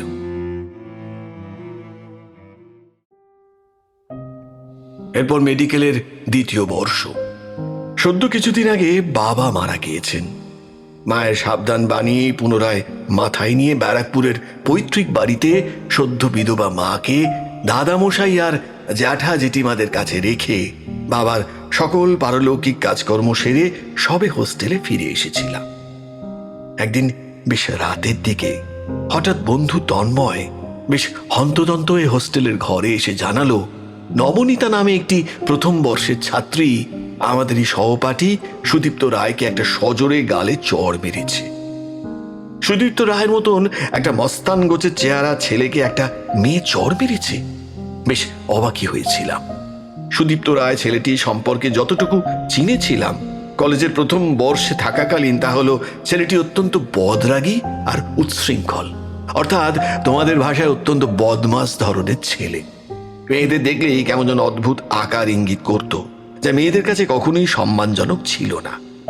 এই হেন ছেলেটিকে একটি মেয়ে চড় মেরেছে, তাও আবার প্রথম বর্ষের মেয়ে শুনেই এক প্রকার দৌড়ে গিয়েছিলাম আমি, সৈকত আর রূপঙ্কর। কিছুটা যাওয়ার পর লেডিস হোস্টেল, সেখানে গিয়ে দেখলাম প্রথম বর্ষের ছাত্রীরা ঘিরে রেখেছে সুদীপ্তকে। আর সেই ঘেরার মাঝে সুদীপ্তর মুখোমুখি দাঁড়িয়ে থাকতে দেখেছিলাম শ্যামবর্ণা দিহল কালো চুলের কৃষ্ণকলি মেয়েটিকে। নিজের অজান্তেই সেদিন ওর একটা নামও দিয়ে ফেলেছিলাম, কৃষ্ণকলি। আমার মুখ থেকে কৃষ্ণকলি শব্দটা শুনে বন্ধু রূপঙ্কর বেশ করে আমার হাতে চিমটি কেটে বলেছিল, আরে কৃষ্ণকলি নয় রে, ওর নাম নবনীতা সেন, ফার্স্ট ইয়ারের ছাত্রী।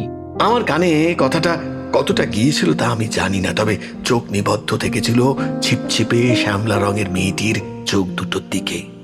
কি শান্ত স্নিগ্ধ, অথচ কত গভীর সে দৃষ্টি। প্রথম দেখাতেই মেয়েটিকে নিজের অজান্তেই নিজের মনে জায়গা করে দিয়েছিলাম। খানিকক্ষণের জন্য নীরবতা নেমে আসে নৈরিতের গোল পার্কের বাড়ির বিশালাকার ঘরটার মধ্যে। নীরবতা ভেঙে বিন্দুই বলে ওঠে, আচ্ছা, তারপর কেমন করে আপনাদের মধ্যে ভালোবাসা হয়েছিল ডাক্তারবাবু? আপনাকে ভালোবাসার কথা কি দিদিমণি আগে বলেছিলেন নাকি আপনি? সম্বিত ফিরে পেয়ে আরাম কেদারা ছেড়ে উঠে দাঁড়ায় নৈরিত। তারপর ধীরে ধীরে এগিয়ে যায় উঁচু টেবিলটার দিকে, যেখানে সযত্নে হরিহর রেখে গিয়েছিল হুইস্কির বোতল আর গেলাস, নৈরিতের রোজকার নির্দেশ মতো। নৈরিত একটা গেলাস নিয়ে তাতে আধ গেলাসের মতো হুইস্কি ঢেলে তাতে খানিকটা জল মিশিয়ে প্রায় এক চুমুকে সবটুকু হুইস্কি গলায় ঢেলে নিয়ে পুনরায় আরাম কেদারার দিকে এগিয়ে এসে শরীরটা আরাম কেদারায় মেলে দিয়ে নেশাতুর কণ্ঠস্বরে বলে ওঠে, তুমি তুমি ওর নাম কৃষ্ণকলি তা কি করে জানলে তা আমি জানি না বিন্দু, তবে এখন আমি ওই নামটা অন্তর থেকে ঘৃণা করি, খুব খুব ঘৃণা করি। অথচ একদিন ওকে পাওয়ার জন্য নিজের দাদামশাই এমনকি এমনকি নিজের মায়ের সাথেও বিরোধ করেছিলাম। সম্পর্ক শেষ করে চলে এসেছিলাম ব্যারাকপুরের বাড়ির সঙ্গে। বিধবা মায়ের মন আমার জন্য হাহাকার করেছিল, কিন্তু আমি এতটাই অপদার্থ মায়ের মনের ব্যথা সেদিন বুঝিনি। চলে আসার সময় মায়ের হাত দুটো চেপে ধরে বলে এসেছিলাম, মা, আমি কোনো ভুল করছি না। নবনীতা সত্যিই ভালো মেয়ে, ওর দোষ ও ব্রাহ্মণ পরিবারের নয়। শুধু এই সামান্য কারণে তুমি ওকে গ্রহণ করতে পারলে না? তুমি তুমি ভুল করলে মা। মা মা দ্রুত তার হাত আমার হাতের থেকে ছাড়িয়ে নিয়ে বলে উঠেছিলেন, খোকা, তোর বাবা একজন সামান্য কেরানি ছিলেন রে। তোকে ভালো স্কুলে পড়িয়ে পরবর্তীকালে ডাক্তারি পড়ানোর মতো ক্ষমতা ওনার সাধ্যের বাইরেই ছিল। কিন্তু তোর দাদা মশাই তোর মেধা দেখে নিজেই তোর লেখাপড়ার সমস্ত দায়িত্ব নিয়েছিলেন, তার অন্যান্য নাতি নাতনিদের বঞ্চিত করে। আর তার স্নেহ ছায়ায় তিনি বুঝতেই দেননি যে তুই সত্য পিতৃহারা হয়েছিস আর আমি পতিহারা। সেই মানুষের অনুশাসন অমান্য করা মানে তাকে চরমতর অপমান করা হয়। আর সর্বোপরি এ বাড়ির রীতিনীতি তো তুই সেই বাল্যকাল থেকে জেনে শুনেই বড় হয়েছিস বল। তবে কিসের জন্য এই রীতিনীতি লঙ্ঘন করছিস? এ বাড়িতে আজ পর্যন্ত কোনো ছেলে নিচু ঘরের মেয়েকে বিয়ে করার স্পর্ধাটুকু দেখানোর যে সাহস পায়নি, তোর কি করে সেই সাহস হলো? আর যদি সাহসী হয় তাহলে তোকে এ বাড়ি, এমনকি আমার সঙ্গেও সমস্ত সম্পর্ক ত্যাগ করতে হবে চিরকালের জন্য। কারণ আমার কাছে আগে স্বামী ও তার পরিবারের সম্মান, তারপর আমার সন্তান। আমার সন্তানের একটা অবিবেচকের মতো সিদ্ধান্তে আমি আমার শ্বশুরবাড়ির সম্মান মাটিতে মিশে যেতে দিতে পারি না কিছুতেই। তুই চলে যা, চলে যা। আর কোনো দিনও এই পরিবারের সাথে কোনো সম্পর্ক রাখার চেষ্টা করবি না। আমি জানবো আমার কোনো সন্তান ছিল না। এরপর মা আমার ঘরে এক মুহূর্তের জন্য দাঁড়াননি জানো। সদর্পে চলে গিয়েছিলেন, অনেক রাগ আর অভিমান বুকের মধ্যে জমা করে নিয়ে। কথাগুলি এক নিঃশ্বাসে বলে কিছু সময় চুপ করে থেকেছিল নৈরিত। বিন্দু ছোট্ট নিঃশ্বাস ফেলে বলে উঠেছিল, হ্যাঁ, কিন্তু আপনি কেমন করে জানলেন যে নবনীতা দিদিমণি আপনাকে ভালোবাসতেন না? আপনার ভুলও তো হতে পারে। সে এক দীর্ঘ ইতিহাস, তা জেনেছি অনেক পরে। আসলে সেই রাতে, মানে যে রাতে সুদীপ্তকে বেশ উপযুক্ত শাস্তি দিয়েছিল নবনীতা, মানে আমার কৃষ্ণকলি, সেই রাতে অবশ্য আমার সঙ্গে আলাপ হয়নি ওর। আলাপ হয়েছিল আরো কিছুদিন বাদে। একদিন সকাল সকাল আমার স্যার, মানে আমাকে যিনি পড়াতেন সেই ডাক্তার অজয় বসু আমায় ডেকে পাঠিয়েছিলেন ওনার চেম্বারে। সেখানেই কৃষ্ণকলির সঙ্গে আমার পরিচয় করিয়ে দিতে গিয়ে বলেছিলেন, নৈরিত, এ আমার খুব প্রিয় ছাত্রী নবনীতা সেন। খুব বুদ্ধিমতী ও সঙ্গে মেধাবীও, সর্বোপরি খুব সাহসী মেয়ে। শুনেছ বোধ হয় কয়েকদিন আগে ওদের লেডিস হোস্টেলের একটি মেয়ের সঙ্গে অশালীন আচরণ করার প্রতিবাদে ও তোমাদের সেকেন্ড ইয়ারের ছাত্র সুদীপ্ত রায় নামের ছেলেটিকে গালে দুটো চড় মেরে সকলের সামনে 108 বার কান ধরে ওঠা বসা করিয়েছে। বেচারা পুরুষ সিংহটি নারী অত্যাচার সহ্য করতে না পেরে এই কলেজ ছেড়ে অন্যত্র পলায়ন করেছে। যাই হোক, এমন সাহসিনী ছাত্রী কজন পায় বলো তো নৈরিত? কথাগুলো বলতে বলতে বেশ উচ্চ স্বরে স্যার সেদিন হা হা করে খানিক হেসে উঠেছিলেন।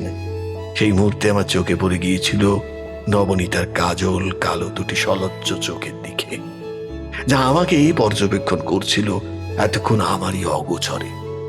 দৃষ্টি একত্রিত হওয়ার সঙ্গে সঙ্গে নবনীতার দৃষ্টি আনত হয়েছিল দ্রুত। আমি তখন মনে মনে বেশ হেসেও ছিলাম। আর ওর নাম যে কৃষ্ণকলি দিয়ে ফেলেছি প্রথম দেখাতেই, তা নবনীতা জেনেছিল অনেক পরে। স্যারের কাছে আসা যাওয়ার কারণে নবনীতার সঙ্গে প্রায় দেখা হতো আমার, মুখোমুখি দৃষ্টি বিনিময়ও হতো, কিন্তু তা ওই অবধি। আমার মনে অদম্য ইচ্ছা থাকলেও এগোবার সাহস ছিল না, কারণ ওর ব্যক্তিত্ব। কিন্তু বেশি দিন আমায় অপেক্ষা করতে হয়নি। একদিন আমাদের ডাক্তারি শাস্ত্রের একটি বিষয় নবনীতাকে বোঝানোর দায়িত্ব পড়ল আমারই ওপর। দায়িত্বটা দিয়েছিলেন স্যার নিজে। মনে মনে আনন্দ পেয়েছিলাম বেশ, এই কারণে যে এই সুযোগে নবনীতাকে কিছু সময় কাছে পাবো তো। যাই হোক, আমি একজন শিক্ষক আর ও আমার ছাত্রী, এই সম্পর্কে প্রথম বাঁধা পড়লাম। জানি না আমি কতটা ভালো শিক্ষক ছিলাম, কিন্তু ওকে বোঝাতে যে ভালো পারছি তা ওর চোখ মুখ দেখেই বুঝতাম। আরেকটি ব্যাপারও লক্ষ্য করতাম, আমার থেকে জানার চাহিদা ওর দিনে দিনে বেড়েই চলেছে। তাতে আমারও আনন্দ উত্তরোত্তর বাড়তে লাগলো। একদিন অন্তর ওর আমার হোস্টেলের ঘরে আনাগোনা শুরু হলো। একসময় এলো আমি বেশ অনুভব করলাম কৃষ্ণকলিও আমার কাছে একদিনও না এসে থাকতে পারতো না। কোনো না কোনো অছিলায় ও আসতে শুরু করলো রোজ। তারপর কিছুদিন যেতে না যেতে দুজনেই একদিন বুঝতে পারলাম আমরা একে অপরকে ভালোবেসে ফেলেছি। বলতে পারো আমি যে ওকে ওর আড়ালে কৃষ্ণকলি নামে ডাকি তাও কিন্তু তখনও জানতো না। একদিন আমার বন্ধু রূপঙ্করই হাসতে হাসতে নবনীতাকে সে কথা বলেছিল। তাতে বেশ অভিমানের সুরে ও বলে উঠেছিল, কেন গো রূপঙ্কর দা, আমি কি এতটাই কালো যে তোমার বন্ধু আমার নাম দিল কৃষ্ণকলি? মুখে ও কথা বললেও কৃষ্ণকলি নামটা যে ওর খুব পছন্দ হয়েছিল তা নবনীতা জানিয়েছিল আমাকে অনেক পরে।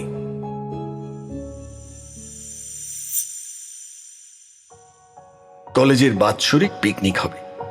বিন্দু, তোমরা ওই যাকে বলো চড়ুই ভাতি, সেটাই ঠিক হয়েছিল, কাছে পিঠে কোথাও নয়। এবারে যাওয়া হবে দীঘায়। 2 দিন থাকা যাবে আর তার সঙ্গে আনন্দ অফুরন্ত। পিকনিকের ব্যাপারটা দেখার দায়িত্ব পুরোটাই নিয়েছিলেন স্যার নিজেই। রাজিও হয়ে গেলাম আমরা সবাই। অবশ্য রাজি আর কেউ না হলেও অন্তত আমরা দুজনেই হতাম, কারণ সেই সুযোগে আমরা দুজন দুজনকে পাবো খুব কাছে। পেয়েও ছিলাম কৃষ্ণকলিকে খুব কাছে, যতটা কাছে আসলে একটি পুরুষ একটি নারীকে চিনতে পারে ঠিক ঠিক ততটাই আমি পেয়েছিলাম ওকে। তবে সে দেখা বা সে চেনার মধ্যে ওর দেহের প্রতি কোনো লালসা বা দৈহিক চাহিদা বা কোনো মতলব আমার ছিল না। ছিল ওর প্রতি আমার অকৃত্রিম ভালোবাসা। তবু কৃষ্ণকলি আমায় চরিত্রহীন পুরুষ মানুষ আখ্যাটা দিতে এতটুকু দ্বিধা করেনি। দীর্ঘশ্বাস ফেলল নৈরিত। নিশুতি রাতে আধো আলো আধো ছায়াময় ঘরে নেমে এলো শ্মশানের নীরবতা। তারপর কি হয়েছিল? আর তিনি আপনারে কুচরিত্রের ভাবলেন কেন? বলবো বিন্দু, সব বলবো। তোমাকেই তো বলা যায় সবকিছু। নৈরিতের চোখের শান্ত দৃষ্টি নিবদ্ধ হলো বিন্দুর দিকে। মেয়েটা অপলক দৃষ্টিতে তাকিয়ে আছে তার দিকে। ওর চোখে তার প্রতি কত বিশ্বাস। পুনরায় দীর্ঘশ্বাস ফেলে নৈরিত শুরু করেছিল, দীঘার হোটেলে 203 নম্বর ঘরটা পেয়ে গিয়েছিলাম কাকতালীয় ভাবে। স্যার অজয় বসু হঠাৎ করেই দীঘা থেকে বাড়ি ফিরে যান কোনো একটা বিশেষ কারণে। বলতে পারো তখন আমরা সকলে লাগাম ছাড়া। দীঘার সমুদ্র সৈকতের সামনে একটি হোটেল, আজ আর তার নামটা ঠিক মনে আসছে না। তারই দোতলা 3টি পাশাপাশি ঘর নিয়ে আমাদের ছাত্রছাত্রীদের থাকার ব্যবস্থা করা হয়েছিল। আর আমাদের 3টে ঘর পেরিয়ে স্যার অজয় বসুর ঘর। সামনে মস্ত বড় বারান্দা, বিকেল থেকে ঝোড়ো হাওয়া দিচ্ছিল। আমি বারান্দার গা ঘেঁষে দাঁড়িয়ে ঢেউয়ের উত্থান পতন দেখছিলাম। হাতে ধরা ছিল সদ্য ধরানো সিগারেটটা। মনটা বেশ ফুরফুরে হলেও একটু বিরক্ত। আর বিরক্ত হবই না বা কেন? পাশের ঘরেই আমার কৃষ্ণকলি।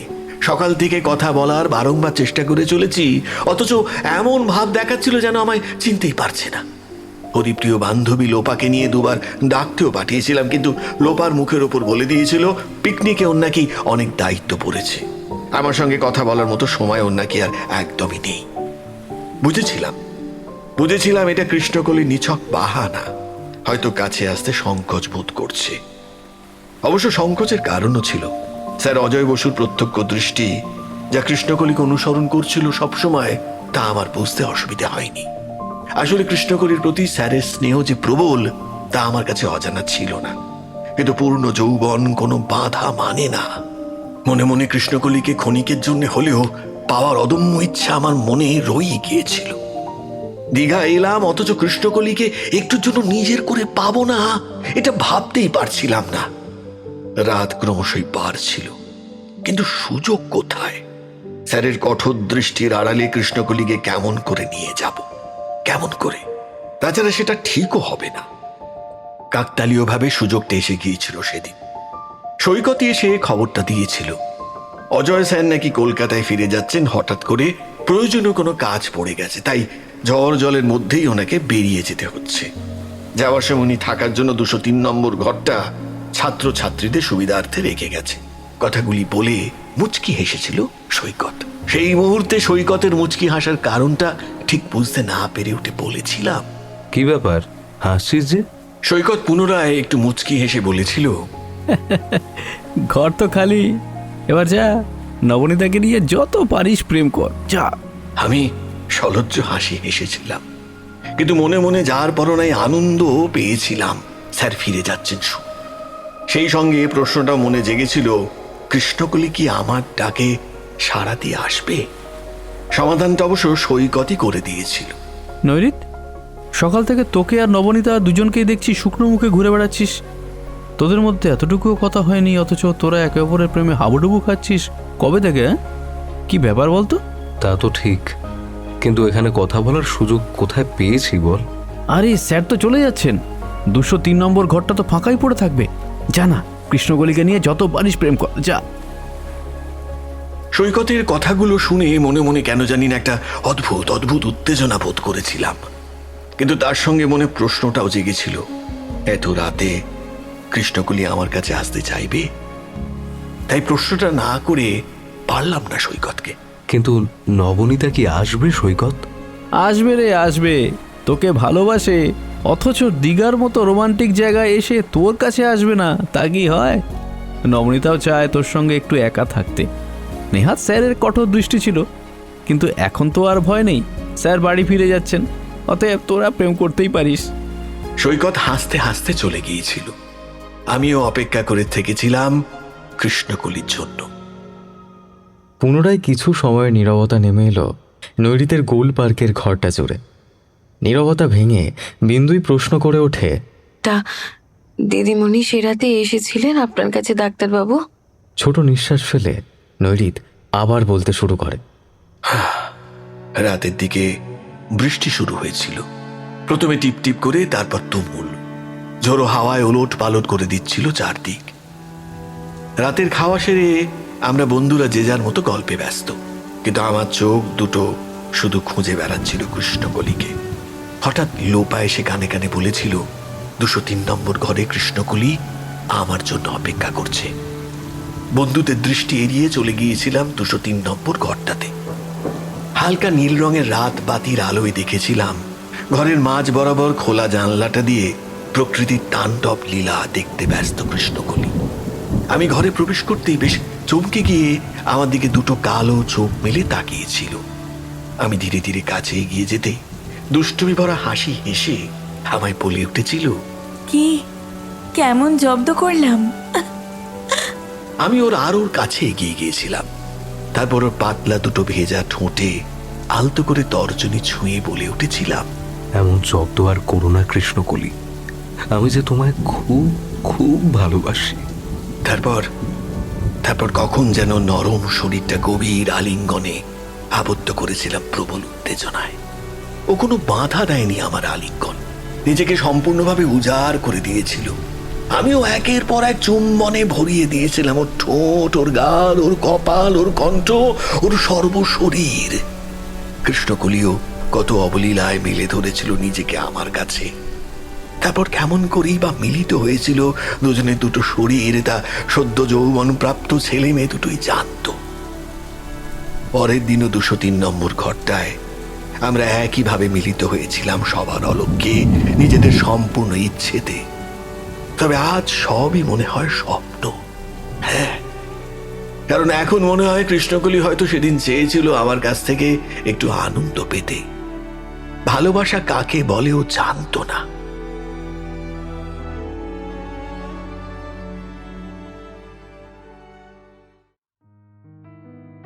কৃষ্ণকলি, আমি তোমাকে বিয়ে করতে চাই।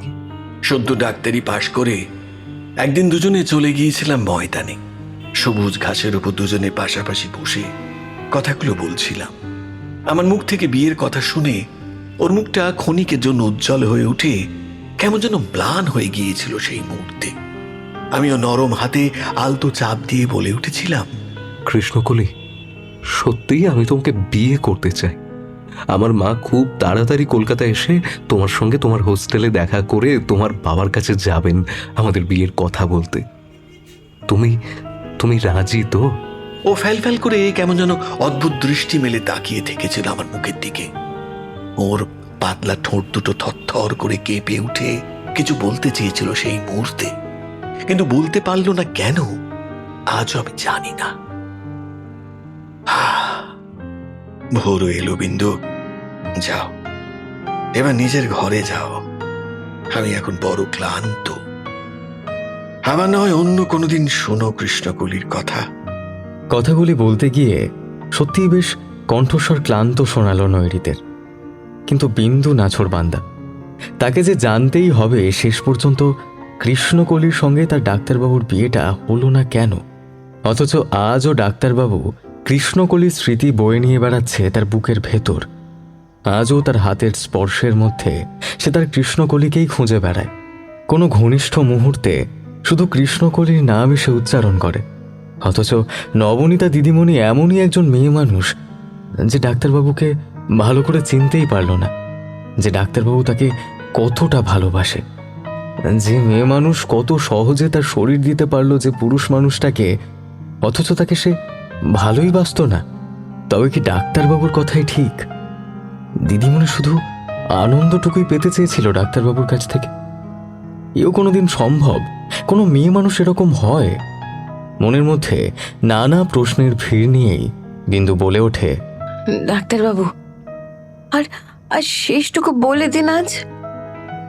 আমি যে জানতে চাই কেন আপনাদের বিয়ে হয়নি। বিন্দুর প্রশ্নে ম্লান হাসি হাসল নৈরিত। তারপর শান্ত কণ্ঠস্বরে বলে উঠল, আচ্ছা বিন্দু, তুমি কেমন ধরনের মেয়ে বলো তো, যে পুরুষ মানুষটার সঙ্গে তোমার দীর্ঘ 5 বছরের সম্পর্ক, তারই প্রেমিকার গল্প শুনতে চাইছো, অথচ তোমার এতটুকু হিংসা হচ্ছে না? না না ডাক্তারবাবু, আমি আপনার থেকে যে অমূল্য রত্ন পেয়েছি তা আপনি এখনো জানেন না, আর তাই নিয়ে আমি সুখে থাকতে পারবো সারা জীবন। আমার আমার আর কিচ্ছু চাই না। তাহলে আমার আর কিসের জন্য হিংসা হবে? বিন্দু কি অমূল্য রত্নের কথা বলতে চাইছে তা ঠিক সেই মুহূর্তে বুঝে উঠতে পারল না নৈরিত। কারণটা আর কিছুই নয়, বেশি মাত্রায় মদ পেটে গিয়েছে। বিচার বুদ্ধি হয়তো তার সাময়িক অস্তমিত। শুধু অদ্ভুত দৃষ্টি মেলে কিছুক্ষণ তাকিয়ে থাকলো বিন্দুর মুখের দিকে। পশ্চিম কোণের জানলা বরাবর এসে পড়া এক টুকরো চাঁদের আলোয় বিন্দুর মুখখানি বড় মোহময়ী দেখালো নৈরিতের কাছে। নৈরিত দীর্ঘশ্বাস ফেলে বলে উঠল, আমি আমি তোমাকে কি আর দিতে পারলাম বিন্দু? তোমার ভরা যৌবন নদীতে আমি তো শুধু একটা জরাজীর্ণ সেতু মাত্র। আমার মধ্যে তুমি কোন সুখটা পেলে বলো? অথচ নিজের সবটুকু ভালোবাসা উজাড় করে দিয়েছ আমায়, তাকে আমি বুঝি না। আর আমি তোমায় এতটুকুও ভালোবাসতে পারলাম না আজও।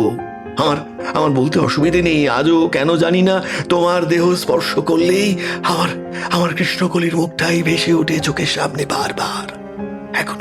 এখনো সেই অনুভূতি যেমনটা প্রথম যৌবনে কৃষ্ণকলির সঙ্গে মিলনের মুহূর্তে অনুভব করেছিলাম। অথচ বিশ্বাস করো, আমি ওকে ভুলে যেতে চাই, কিন্তু পারি না, কিছুতেই পারি না। কত মদ খেলে কৃষ্ণকলিকে ভুলতে পারবো? বলতে পারো বিন্দু, একটু বলতে পারো? কথাগুলি বলে অসহায় দৃষ্টি মেলে নৈরিত বিন্দুর মুখের দিকে তাকিয়ে থাকলো উত্তরের আশায়। বিন্দু চেয়ার ছেড়ে উঠে দাঁড়ালো, ধীরে ধীরে এগিয়ে গেল নৈরিতের দিকে। আলতো করে হাত রাখল নৈরিতের কপালে। ধীরে ধীরে নৈরিতের কপালে হাত বুলিয়ে দিতে থাকল। বিন্দুর হাতের শীতল স্পর্শ নৈরিতের চোখে নামিয়ে আনলো ঘুম, বড় শান্তির ঘুম। ভোর হয়ে গেছে। ছোট্ট নিঃশ্বাস ফেলে বিন্দু দরজাটা ভেজিয়ে দিয়ে ধীরে ধীরে চলে গেল নিজের ঘরে। সেই গত রাত থেকে মনটা একটা প্রশ্নেই থেমে গিয়েছিল বিন্দুর। কি এমন ঘটনা ঘটেছিল যে ডাক্তারবাবুকে নবনীতা দিদিমণি বিয়ে করলেন না? ডাক্তারবাবুও তো তা বলতে চাইছেন না। তবে কি ডাক্তারবাবুর মায়ের জন্যই ওনারা মিলিত হতে পারেননি? কিন্তু সে কথা কেমন করে জানবে সে? দিনের নানা কাজের মধ্যেও মনে প্রশ্নগুলো থেকেই গিয়েছিল বিন্দুর। মনে মনে এটাও বুঝেছিল সে ডাক্তারবাবু তার কৃষ্ণকলির সম্পর্কে আর কিছু তাকে বলতে চাইছেন না। তাই তাকে নবনীতা দিদিমণি সম্পর্কে সব জানতে গেলে সৈকত দাদাবাবুর কাছ থেকেই জানতে হবে। হয়তো তিনিই বলে দিতে পারবেন সব কিছু। কিন্তু সৈকত দাদাবাবু কি তাকে বলতে চাইবেন? কারণ সৈকত দাদাবাবুর কাছে তো সে ডাক্তারবাবুর বাড়ির ঝি ছাড়ার কিছুই নয়। ঠাড়ে ঠোড়ে সৈকত দাদাবাবু তার আর ডাক্তারবাবুর সম্পর্ক নিয়ে অনেক কটু কথা বলেন, তা বিন্দু জানেও। মনে মনে রাগও হয় সৈকত দাদাবাবুর উপর। কিন্তু সেই সঙ্গে কথাও মনে আসে, সৈকত দাদাবাবুর তো কটু কথাগুলি বলার সত্যিই তো কারণ আছে। ডাক্তারবাবুর মতো অত বড় মাপের মানুষের সঙ্গে তার সম্পর্ক তো সত্যিই মানায় না। কিন্তু সে তো সত্যিই এই সম্পর্কের জন্য দায়ী নয়। কেমন করে যে ডাক্তারবাবুকে সে সত্যিকারের ভালোবেসে ফেলল তা সত্যিই তার জানা নেই। কারণ এই ভালোবাসার সম্পর্কের মধ্যে কারোর কটূক্তি তাকে আঘাত করতে পারে না, কারণ ডাক্তারবাবুকে সে সত্যিই ভালোবাসে। আর সেই ভালোবাসার চিহ্নস্বরূপ যে মূল্যবান সম্পদ তার গর্ভে এসেছে, তাকে সুন্দর করে একটা জীবন দিতে গেলে সকলের সব কটূক্তি সে মাথা পেতে নেবে। দু একদিন বাদেই দুপুরের দিকে সৈকত এলো কোনো একটা বিশেষ খবর নিয়ে নৈরিতের বাড়ি। কিন্তু সেই মুহূর্তে নৈরিত বাড়ি ছিল না। দুপুরের দিকে নৈরিতের হাসপাতালে থাকাই স্বাভাবিক জেনেও সৈকত আসতে বেশ একটু অবাক হয়েছিল বিন্দু। কিন্তু সেই মুহূর্তে এটাও মাথায় খেলে গেল, ডাক্তারবাবুর অনুপস্থিতিতেই সৈকত দাদাবাবুর কাছ থেকে নবনীতা দিদিমণি সম্পর্কে জানাটা দরকার। তাই ভালোই হয়েছে এই সময় সৈকত দাদাবাবু এসেছেন। বাইরের ঘরে সুদৃশ্য কাঠের চেয়ারটায় বসে একটা ইংরেজি পত্রিকার পাতা উল্টাচ্ছিল সৈকত। চায়ের পেয়ালা সমেত কিছু খাবার নিয়ে বিন্দু ঘরে ঢুকতেই সৈকত সেন্টার টেবিলে পত্রিকাটি রেখে বলে ওঠে, হরিহরদার মুখে শুনলাম নৈরিত হসপিটালে বেরিয়ে গেছে, তাই আর বসে থেকে কাজ নেই। তোমাকেই বলে যাই, নৈরিত ফিরলে বলো কাল আমি আসবো। একজন খুব অসুস্থ হয়ে নার্সিংহোমে ভর্তি, হয়তো আর বাঁচবে না। তাকে একবারটির জন্য হলেও নৈরিতকে দেখতে যেতে হবে, নইলে। বিন্দু হঠাৎ তড়িঘড়ি সামনে এগিয়ে আসে সৈকতের। তারপর সৈকতের হাত দুটি চেপে ধরে বলে ওঠে, কে অসুস্থ সৈকত দাদাবাবু? হ্যাঁ, নবনীতা দিদিমণি, ডাক্তারবাবুর কৃষ্ণকলি। আমার আমার কেন জানি না আপনার কথা শুনেই ওনার কথা মনে হচ্ছে। বিন্দুর মুখে নবনীতা নামটা শুনে প্রথমটা বেশ অবাক হলো সৈকত। তারপর নিজেকে সামলে নিয়ে বলে উঠল, কে নবনীতা? কেন, ডাক্তারবাবু যাকে ভালোবাসতেন সেই নবনীতা। সৈকত বোধ করি আন্দাজ করতে পারল বিন্দু নবনীতা সম্পর্কে নৈরিতের কাছে কিছু শুনে থাকবে, তাই আর অস্বীকার করে লাভ নেই। আর একজন মৃত্যু পথযাত্রী সম্বন্ধে বিন্দু কিছু জানতে চাইছে, তাতে অস্বীকার করে বা মিথ্যে বলে কী বা হবে। তাই আলতো করে ঘাড় নেড়ে বলে উঠল, হ্যাঁ চিনি, কিন্তু তার সম্পর্কে তেমন কিছুই তো আমি জানি না। শুধু বলতে পারি ও এখন কোথায় রয়েছে। তাহলে ওনার ঠিকানাটাই আমাকে দিন দাদাবাবু, আমি ওনার বাড়ি ঠিকই খুঁজে বার করব। কারণ আমার যে ওনাকে কিছু বলার আছে। আর যদি আপনি ওনারই অসুস্থতার কথা বলার জন্য এখানে এসে থাকেন, তাহলে তাহলে আপনি আমাকে বলুন উনি কোন হাসপাতালে আছেন। কিন্তু ঠিকানা পেলেও তুমি ওর কাছে যেতে পারবে কি? কলকাতা শহর চেনা বড়ই কঠিন বিন্দু। বরং তোমার যদি আজ সুবিধা থাকে তাহলে আমি তোমাকে নিয়ে যেতে পারি নবনীতার কাছে। বিন্দু তৎক্ষণাৎ রাজি হয়ে যায় এবং সৈকতের সঙ্গে বিন্দু হাজির হয় কলকাতার একটি নামকরা নার্সিংহোমে।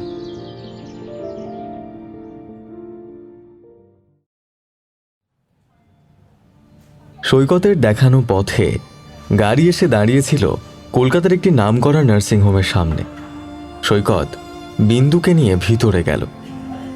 এখন বিকেল 4টে বাজে, তাই ভিজিটিং আওয়ার শুরু হতেই সৈকত একটি কার্ড বিন্দুর হাতে দিয়ে বলে ওঠে, এই নাম্বারের কেবিনে নবনীতা আছে, বেশিক্ষণ সময় নিও না। ওর বাড়ির লোকেরাও ওর সঙ্গে দেখা করতে আসবে, তাই যতটুকু জানার জেনো। তোমার কথা ও লোকমুখে অনেক শুনেছে, তাই প্রথমটা চিনতে না পারলেও একটু পরিচয় দিলেই আশা করি ও চিনতে পারবে তোমাকে। বিন্দু সৈকতের দেওয়া কার্ডটা হাতে নিয়ে এগিয়ে গেল লিফটের দিকে। কিছুক্ষণের মধ্যে উপস্থিত হলো একটি সাজানো গোছানো কেবিনের সামনে। কেবিনের ধার ঘেঁষে মাঝারি আকারের একটি বেড, তার ওপরে আপাদমস্তক সাদা চাদরে ঢাকা দিয়ে পাশ ফিরে শুয়ে আছে এক মহিলা। বিন্দু ঠিক বুঝে উঠতে পারল না কি বলে ডাকবে ভদ্রমহিলাকে, তাই চুপ করে কিছু সময় দাঁড়িয়ে থাকলো। একজন মধ্যবয়সী নার্স বিন্দুকে ওভাবে দাঁড়িয়ে থাকতে দেখে বলে ওঠে, আপনি কি পেশেন্টের সঙ্গে কথা বলতে চান? বিন্দু মাথা হেলায়। দাঁড়ান। নার্স মহিলা বিছানার দিকে এগিয়ে গেল, শান্ত কণ্ঠস্বরে ডেকে উঠল, নবনীতা ম্যাডাম, আপনার সঙ্গে একজন দেখা করতে এসেছেন। আপনি কি উঠে বসবেন? আসুন, আমি তাহলে আপনাকে বসিয়ে দিই। এই তো, হ্যাঁ, বসে বসে কথা বলুন, কেমন? নবনীতা মাথা নেড়ে সায় দিতে নার্স মহিলা ধীরে ধীরে নবনীতাকে বিছানায় বসিয়ে দিলে বিন্দু অবাক চোখে তাকিয়ে রইল তার ডাক্তারবাবুর কৃষ্ণকলির দিকে। শরীরে অদ্ভুত এক শিহরণ খেলে গেল বিন্দুর। যে কৃষ্ণকলির জন্য আজ 30 বছর ডাক্তারবাবু বিয়ে করেননি, এ সেই। কই, তেমন তো সুন্দর নয়। রোগা কালাপানা গায়ের রং, মাথার চুল নেই বললেই চলে। হয়তো বয়সকালে সুন্দর ছিল, এখন বয়স হয়ে গেছে। আন্দাজ বিন্দুর মা যদি বেঁচে থাকতো এইরকমই বয়স হতো। তুমি বিন্দু? নবনীতার কণ্ঠস্বরে বিন্দু সম্বিত ফিরে পেয়ে বলে উঠল, হ্যাঁ, কিন্তু আপনি জানলেন কি করে যে আমার নাম বিন্দু? বারে, আমার নৈরিতের কোন মেয়ে পছন্দ আমি সেটা জানবো না তা কি করে হয়? আপনি এখনো ডাক্তারবাবুকে এতটাই চেনেন? বেশ ব্যঙ্গের সুর ফুটে উঠল বিন্দুর কণ্ঠস্বরে, যা বুঝতে অসুবিধা হলো না নবনীতার। কিছুক্ষণ চুপ থেকে নবনীতা মৃদু হাসল, তারপর বলে উঠল, আজ 30 বছরে একটা দিনও এমন নেই যেদিন আমি ওকে মনে না করে থাকতে পেরেছি। জানো বিন্দু, আমার স্বামী মারা গিয়েছেন বছর 10 হলো। তিনিও কিন্তু জানতেন আমার আর নৈরিতের ভালোবাসার কথা। আমার 2 ছেলে মেয়েও জানে তাদের নৈরিত আঙ্কেলের কথা। আসলে আমার স্বামী কি বলতেন জানো? বলতেন, ভালোবাসা তো কোনো অন্যায় নয়। আমি তো তোমার সব কিছু পেয়েছি নবনীতা। না হয় তোমার মনের কোণে একটুখানি জায়গা জুড়ে থাকলো তোমার নৈরিত, তাতে হিংসার তো কোনো কারণ নেই। আসলে আমার স্বামী মানুষটা খুব উদার ছিলেন। ম্লান হাসি হাসল নবনীতা। হঠাৎ শশব্যস্ত হয়ে বলে উঠল, কিন্তু বিন্দু, তুমি অত দূরে দাঁড়িয়ে আছো কেন? এই আমার কাজটাতে এসে বসো, এসো। বিছানার এক ধারে অনেক কষ্টে নিজেকে সরিয়ে নিয়ে গেল নবনীতা, যাতে বিন্দু তার পাশটিতে বসার জায়গাটুকু পায়। বিন্দু নবনীতার পাশে গিয়ে বসল। কিছুক্ষণ অদ্ভুত দৃষ্টি মেলে বিন্দুর মুখের দিকে তাকিয়ে থেকে একটা দীর্ঘশ্বাস ফেলে নবনীতা। তারপর শীর্ণ হাতখানি বিন্দুর হাতের ওপর রেখে বলে ওঠে, নৈরিত তোমাকে খুব ভালোবাসে, তাই না বিন্দু? জানো, আমাকেও নৈরিত খুব খুব ভালোবাসতো। কিন্তু কিন্তু কি দিদিমণি, উনি তো আপনাকে এখনো ভালোবাসেন, ঠিক আগের মতো। আপনার কথায় মনে হলো যে আপনিও ওনাকে ভীষণ ভালোবাসতেন। তবে কেন আপনাদের বিয়ে হলো না কেন? আর আপনি যদি ওনাকে ভালোই বেসেছিলেন, তাহলে ওনাকে চরিত্রহীন বলে ফিরিয়ে দিয়েছিলেন কেন? তুমি দেখছি নৈরিতের থেকে অনেক কিছুই জেনেছো। কিন্তু ওকে যদি আমি সেদিন চরিত্রহীন অপবাদ না দিতাম, তাহলে ও যে আমাকে কখনোই ছেড়ে যেত না বিন্দু, কখনো ছেড়ে যেত না। আর ও না ছেড়ে গেলে আমাদের বিয়েটা যে হতোই, যা কখনোই আমাদের জীবনে শুভ হতো না। তার মানে? নবনীতার কথাগুলি শেষ হবার পূর্বেই প্রশ্নটা করে ওঠে বিন্দু। নবনীতা দীর্ঘশ্বাস ফেলে, তারপর বলতে শুরু করে তার আর নৈরিতের মায়ের কথা, যা অজানাই থেকে গিয়েছে নৈরিতের কাছে।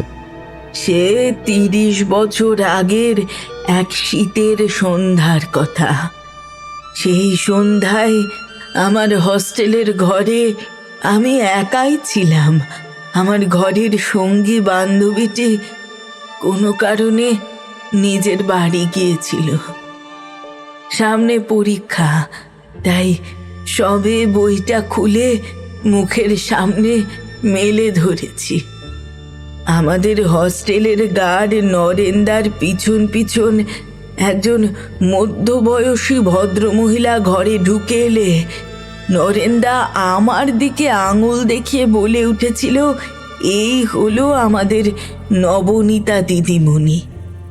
বলে নরেন্দা আমায় দেখিয়ে চলে গেল এবং ভদ্রমহিলা আমার দিকে এগিয়ে এসেছিলেন।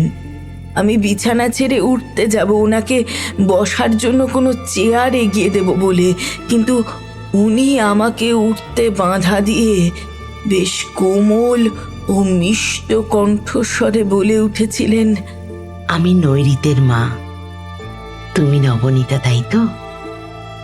তোমার সব পরিচয় আমি পেয়েছি মা। তুমি আমার নৈরিতকে খুব ভালোবাসো, তাও আমি জানি।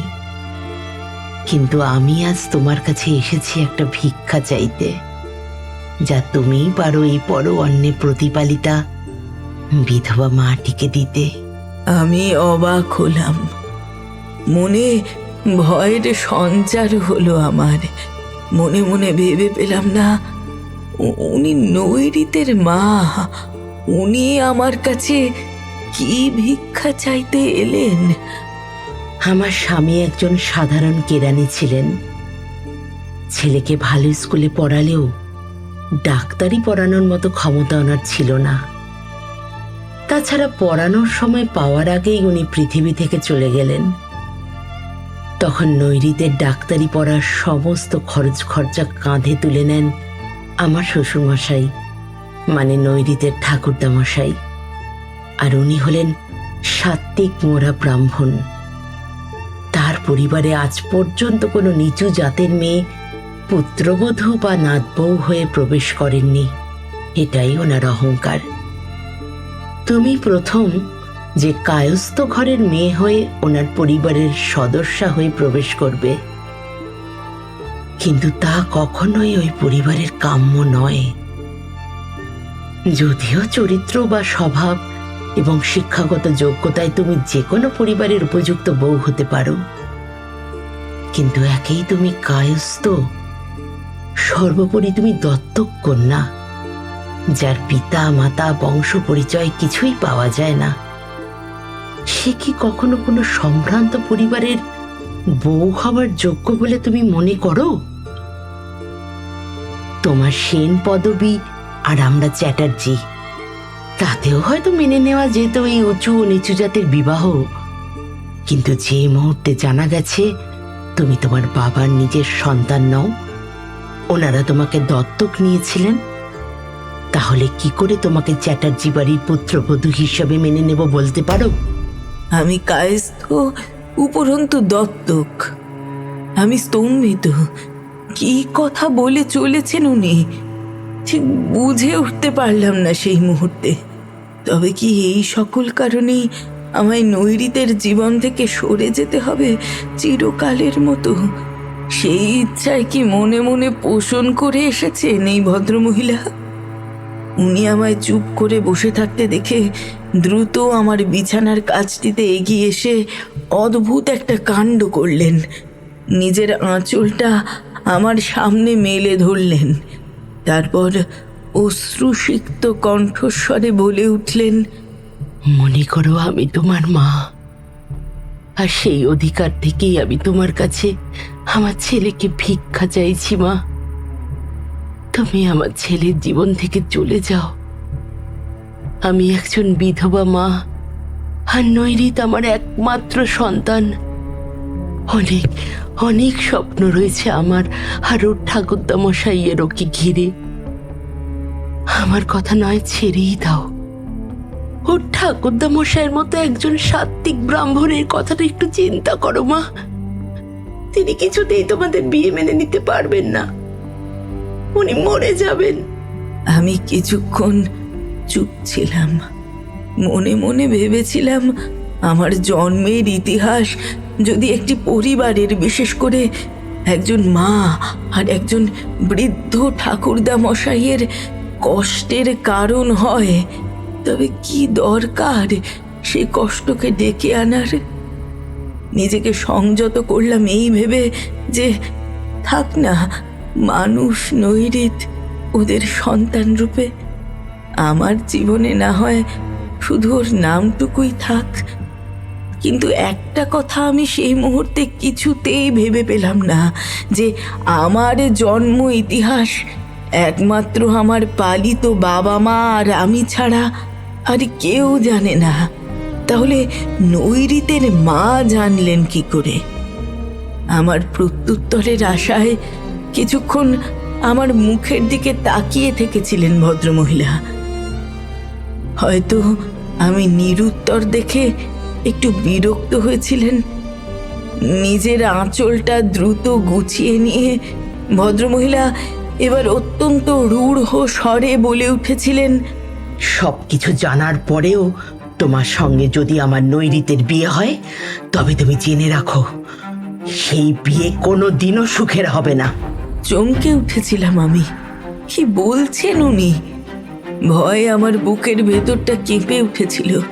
নিজের জন্য নয় বিন্দু, নিজের জন্য নয়, নৈরিতের জন্য। মুহূর্তেই মনে হয়েছিল একজন মায়ের চোখের জলে সংসার করব। তা কেমন করে হয়? চুপ করে বসে থেকেছিলাম বিছানার ওপর। কিছু সময় কেটে যাওয়ার পর উনি যখন চলে যেতে উদ্যত হলেন, নৈরিতের প্রতি তখন সবটুকু ভালোবাসা মুহূর্তের জন্য দূরে সরিয়ে দিয়ে বলে উঠেছিলাম, আপনি নিশ্চিন্ত থাকুন, আপনার ছেলের জীবন থেকে আমি সরে যাব। কিন্তু একটা কথা, আপনি কেমন করে জানলেন যে আমি দত্তক কন্যা? আমি নৈরিতকে কিছুদিন আগে ভিক্টোরিয়া বেড়াতে গিয়ে যে কথা বলতে চেয়েও বলতে পারিনি, তাহলে আপনি কার কাছ থেকে এটা জানলেন? কারণ আমার জন্ম বৃত্তান্ত আমার বাবা আর মা ছাড়া আর কেউই জানেন না। ভদ্রমহিলা ছোট্ট নিঃশ্বাস ফেলে বলে উঠেছিলেন, তোমার বাবার কাছ থেকে। বাবা? বাবা বলেছেন আপনাকে? কিন্তু আমার বাবার সঙ্গে আপনার কোথায় দেখা হলো? তোমার কাছে আসার পূর্বে আমি নৈরিতকে তোমার দেওয়া ঠিকানা অনুযায়ী তোমাদের বাড়ি গিয়েছিলাম। তোমার বাবাই তোমার সঙ্গে নৈরিতের বৈবাহিক সম্পর্ক স্থাপনের আগে সত্যটা জানানো দরকার বিবেচনা করেই বলে দিলেন যে তারা নিঃসন্তান ছিলেন। কয়েক বছর পর একটি অনাথ আশ্রম থেকে তোমাকে তারা দত্তক নেন এবং তারাই তোমাকে মানুষ করেন। মনে মনে কেন জানি না সেদিন ধন্যবাদ জানিয়েছিলাম আমার পালক পিতাকে। সত্যি তো, মিথ্যা দিয়ে সব গড়া গেলেও সম্পর্ক গড়া যায় না। আমার বালক পিতা সব সত্য কথা বলে ঠিক করেছেন, একদম ঠিক কাজ করেছেন। দীর্ঘশ্বাস ফেলল নবনীতা। বিন্দু আলতো করে নবনীতার কপালে হাত রাখল, তারপর শান্ত কণ্ঠস্বরে বলে উঠল, এতটাই যদি ভালোবাসছে ডাক্তারবাবুকে, তবে বিয়ে করেছিলে কেন? ওনাকে ছাড়াও তো বাঁচতে পারতে দিদিমণি। ম্লান হাসি হাসল নবনীতা, তারপর পুনরায় বলতে শুরু করলো, হ্যাঁ, পারতাম পারতাম। সারা জীবনটা কাটিয়ে দিতাম নৈরিতের জন্য, কিন্তু কিছু সময়, কিছু পরিস্থিতি হয়তো মানুষকে সত্যি অসহায় করে দেয়। আমার ক্ষেত্রেও তাই হয়েছিল। নৈরিতের মা কিছুক্ষণ চুপ করে ভাবলেন, তারপর হঠাৎ আমার হাত দুটো চেপে ধরে বলে উঠেছিলেন, মা, আরেকটা কথা তোমাকে বলবো, তুমি রাখবে? কথা দাও আমায়। কেন জানি না ভদ্রমহিলার মুখের দিকে তাকিয়ে কথা না দেওয়ার কথা ভাবতে পারলাম না। বলেছিলাম, বলুন। তুমি বিয়ে করো। চমকে উঠেছিলাম। তৎক্ষণাৎ ওর হাত থেকে নিজের হাত দুটোকে ছাড়িয়ে নিয়ে চিৎকার করে বলে উঠেছিলাম, কি বলছেন আপনি? আপনি তো জানেন যে আমি... আমার কথা শেষ করতে পারিনি, তার আগেই উনি বলে উঠেছিলেন, জানি তুমি আমার নৈরিতকে ছাড়া কারোকে তোমার জীবন সঙ্গী হিসেবে ভাবতে পারো না, কিন্তু এটা কি ভেবেছো তুমি যদি নৈরিতকে মানসিক দিক থেকে চরমতর আঘাত না করতে পারো তাহলে ও তোমাকে ছেড়ে যাবে কেন? কিন্তু তা আমি পারবো কেমন করে? ওর সামনে এসে দাঁড়ায় যদি, আমি কেমন করে বলবো যে আমি অন্য কোনো পুরুষকে বিয়ে করব? কি অজুহাত দেব? ও যদি আমাকে প্রশ্ন করে, আমাকে ছেড়ে অন্য পুরুষকে তুমি কি কারণে বিয়ে করতে চাও, কি বলবো আমি? আমার ভালোবাসা কি এতটাই টুমকো, মন চাইলে ভেঙে ফেলা যায়? না না, আমি পারবো না আমি। ভদ্রমহিলা নিরুত্তর থেকেছিলেন কিছু সময়, তারপর বলেছিলেন, চরিত্রহীন বলবে। একজন চরিত্রহীনের সঙ্গে তুমি সারা জীবন থাকতে পারবে না, তাই বলবে। আমি তো একজন মা, আমার কথা মতো তুমি এটুকু বলতে পারবে না মা? বলো, পারবে না? সজল চোখ দুটি মেলে ভদ্রমহিলা উত্তরের আশায় আমার দিকে তাকিয়েছিলেন। আমি ওনাকে ফিরিয়ে দিতে পারিনি। নিজের ভালোবাসার গলা টিপে হত্যা করে আমি সেদিন কথা দিয়েছিলাম, বেশ, আপনার কথাই আমি রাখবো। ভদ্রমহিলা আমার মাথায় হাত রেখেছিলেন, তারপর আশীর্বাদ করে বলে গিয়েছিলেন, তোমার মঙ্গল হোক মা, ভালো থাকো। কিছুক্ষণের নীরবতা ভেঙে বিন্দুই প্রশ্ন করে ওঠে, তারপর কি হয়েছিল গো দিদিমণি? তারপর সে এসেছিল আমার কাছে, হাতে একগোছা রজনীগন্ধা, আমার বড় প্রিয় ফুল। ও জানতো। এসে বলেছিল, মা, ঠাকুরদা একদিন না একদিন আমাদের সম্পর্ক মেনে নেবে কৃষ্ণকলি, তুমি চিন্তা করো না। ওনাদের জন্য আমরা কেন আমাদের সম্পর্ক নষ্ট করব? বলতে পারিনি আমি নৈরিত, আমি বলতে পারিনি যে আমাদের দুজনের মিলনে শুধু তুমি ব্রাহ্মণ আর আমি কায়স্থ, তা অন্তরায় নয়। তার থেকেও বড় অন্তরায় হলো আমি আমার বাবা ও মায়ের পালিতা কন্যা। এ কথা তুমি যদি জানতে পারো, তুমিও হয়তো তোমার মায়ের মতো আমাকে দূরে সরিয়ে দেবে। তাই পারলাম না, চুপ করে রইলাম কিছুক্ষণ। ওর বুঝি ধৈর্যের বাঁধ ভেঙেছিল আমার নীরবতায়। চিৎকার করে বলে উঠেছিল, কৃষ্ণকলি, তুমি কিছু বলো। আমি কঠোর কণ্ঠস্বরে বলেছিলাম, তোমার মতন চরিত্রহীন পুরুষকে বিয়ে করা তো দূরে থাক, তোমার মুখ দেখাও পাপ। তুমি আশা করলে কি করে আমি তোমাকে বিয়ে করব?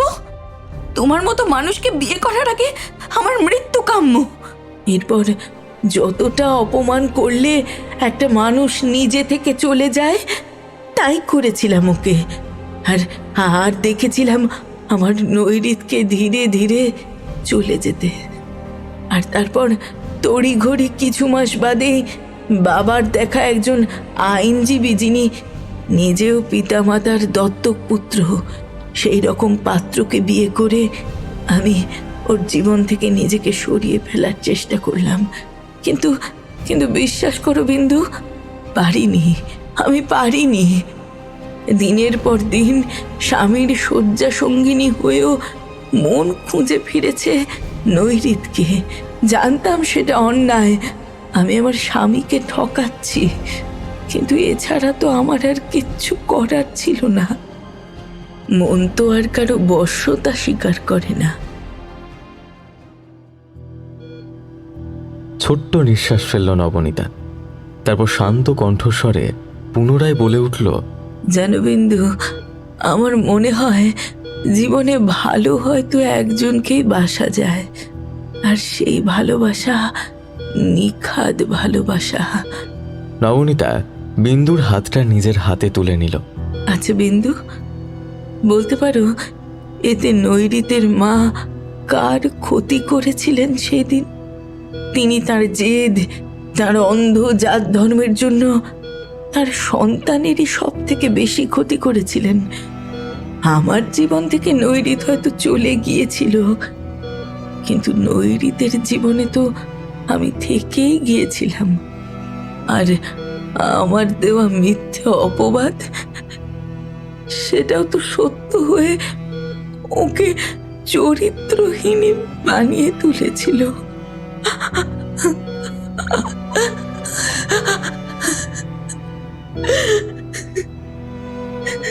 নবনীতার গলা বুঝে এলো কান্নায়।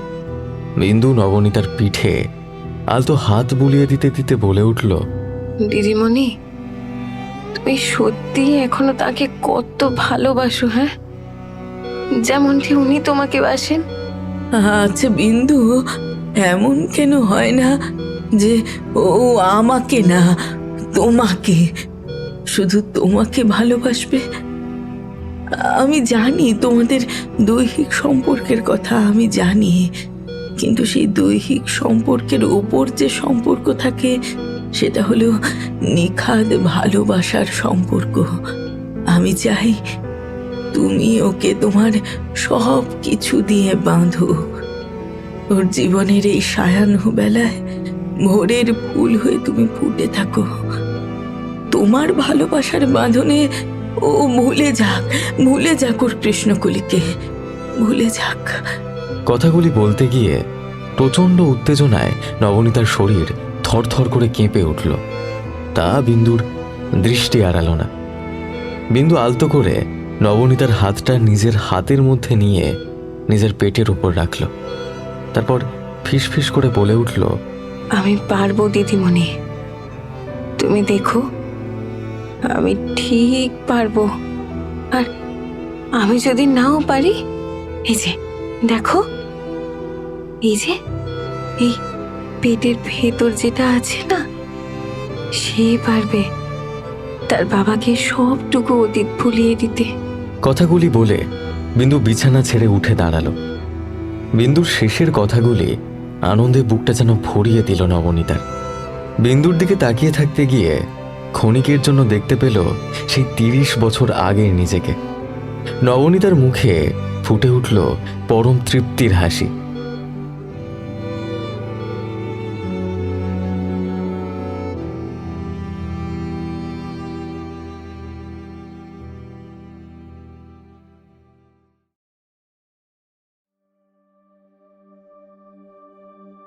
কিছুক্ষণ আগেই সৈকত নৈরিতকে বাড়ি পৌঁছে দিয়ে চলে গেছে।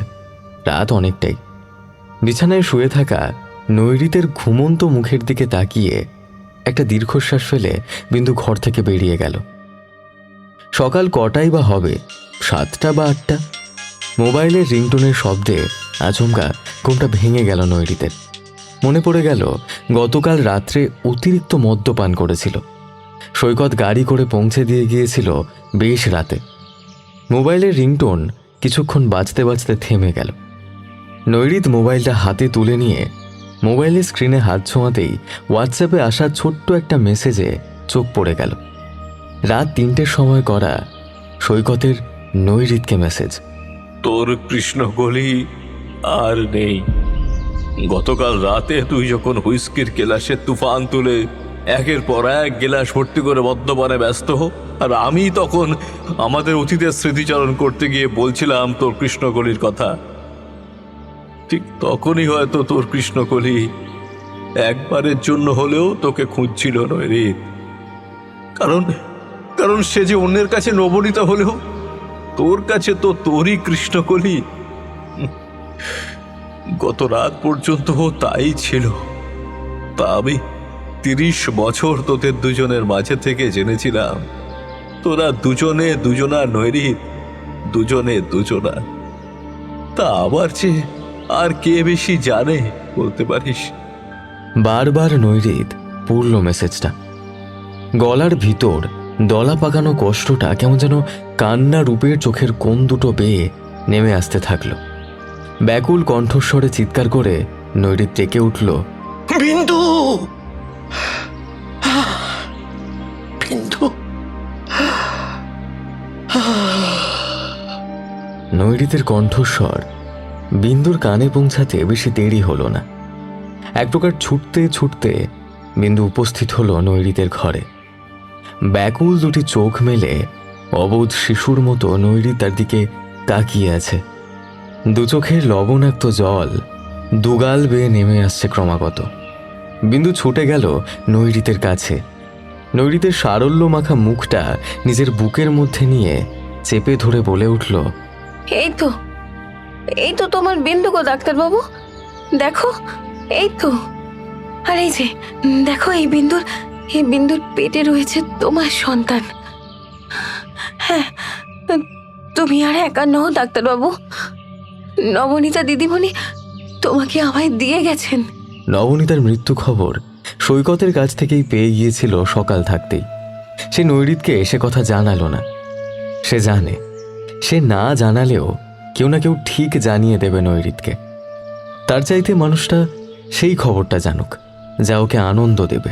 আর তা হলো সে নৈরিতের সন্তানের মা হতে চলেছে। বিন্দুর মুখের দিকে তাকালো নৈরিত। চোখে মুখে তার অদ্ভুত আনন্দের প্রকাশ। উত্তেজিত কণ্ঠস্বরে সে বলে উঠল, তুমি তুমি তুমি কি বলছো বিন্দু? হ্যাঁ, আমার সন্তান তোমার গর্বে, আমার সন্তান। কৃষ্ণকলি, কৃষ্ণকলি, বিন্দু তোমাকে হারিয়ে দিয়েছে। তুমি আমার সন্তানের মা হতে চেয়েছিলে একদিন, কিন্তু হতে পারোনি। বিন্দু পেরেছে, বিন্দু পেরেছে। আমি বাবা হব কৃষ্ণকলি, আমি বাবা হব। কিন্তু কিন্তু কৃষ্ণকলি, হ্যাঁ, কৃষ্ণকলি কোথায় বিন্দু? কৃষ্ণকলি তো নেই। আমার কৃষ্ণকলি তো চিরদিনের জন্য হারিয়ে গেল বিন্দু, চিরকালের জন্য হারিয়ে গেল। বিন্দু কোনো কথা বলল না। এটুকু হয়তো বুঝেছিল এমন মুহূর্তে সান্ত্বনা দেওয়া হয়তো বৃথা। মানুষটা কাঁদুক, চিৎকার করে কাঁদুক। কাঁদতে কাঁদতে তার বুকের ভেতর জমে থাকা সব দুঃখ, সব কষ্ট, সব অভিমান ধুয়ে মুছে পরিষ্কার হয়ে যাক। এরপর কেটে যায় কয়েকটা মাস। কৃষ্ণকলির শোকে নৈরিত তখনও পাগল। এদিকে বিন্দু কয়েকদিনের জন্য নার্সিং হোমে ভর্তি। কারণটা নৈরিতের জানা, কিন্তু কৃষ্ণকলির মৃত্যু শোকের কাছে সে আনন্দ ম্লান। তবে বিন্দুর খবরও মাঝে মাঝে রেখে চলেছে। সন্ধ্যার দিকে ল্যান্ড ফোনটা বেজে উঠতেই নৈরিত রিসিভারটা কানে তুলতেই অপর প্রান্তের নারী কণ্ঠ হাসতে হাসতে বলে উঠল, স্যার, আপনার বাড়ির পরিচারিকাটি একটি কন্যা সন্তানের জন্ম দিয়েছে। নারী কণ্ঠের কথাগুলি কেমন যেন বিদ্রুপের মতো শোনালো নৈরিতের কানে। মনে মনে বার কয়েক বিড়বিড় করে একটাই কথা বলে উঠল, পরিচারিকার মেয়ে? না না বিন্দু, আমার পরিচারিকা নয়, আমার স্ত্রী। ওর সন্তান আমার ঔরসজাত সন্তান। আজই আমি সমগ্র সমাজের কাছে বিন্দুকে স্ত্রী রূপে গ্রহণ করব। তাই হয়। বিয়ে হয়ে যায় ওদের সমগ্র সমাজকে জানিয়ে। কেটে যায় 3 বছরের বেশি সময়। সময়ের সঙ্গে কৃষ্ণকলির চিন্তা ম্লান হয়ে গেছে নৈরিতের স্মৃতিপটে।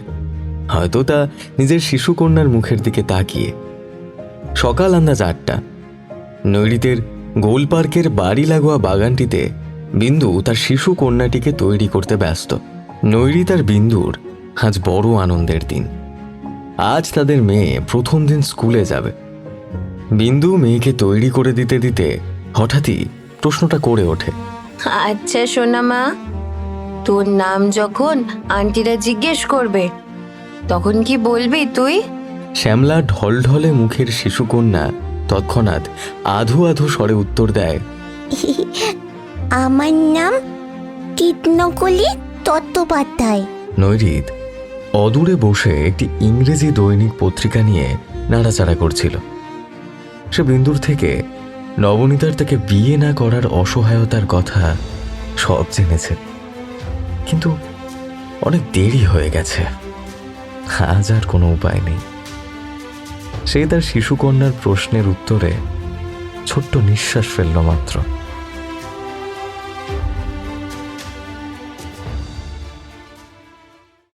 এতক্ষণ শুনছিলেন শম্পা সম্পি চক্রবর্তীর গল্প কৃষ্ণকলি আমি তারেই বলি। কেমন লাগলো আজকের গল্প জানান কমেন্টে।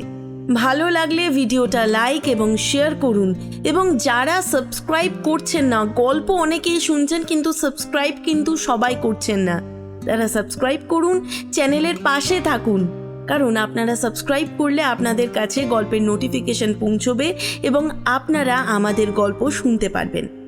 তাই সাবস্ক্রাইব করুন, সঙ্গে থাকুন এবং প্রত্যেক সপ্তাহে শুনতে থাকুন ভিন্ন স্বাদের নতুন নতুন গল্প।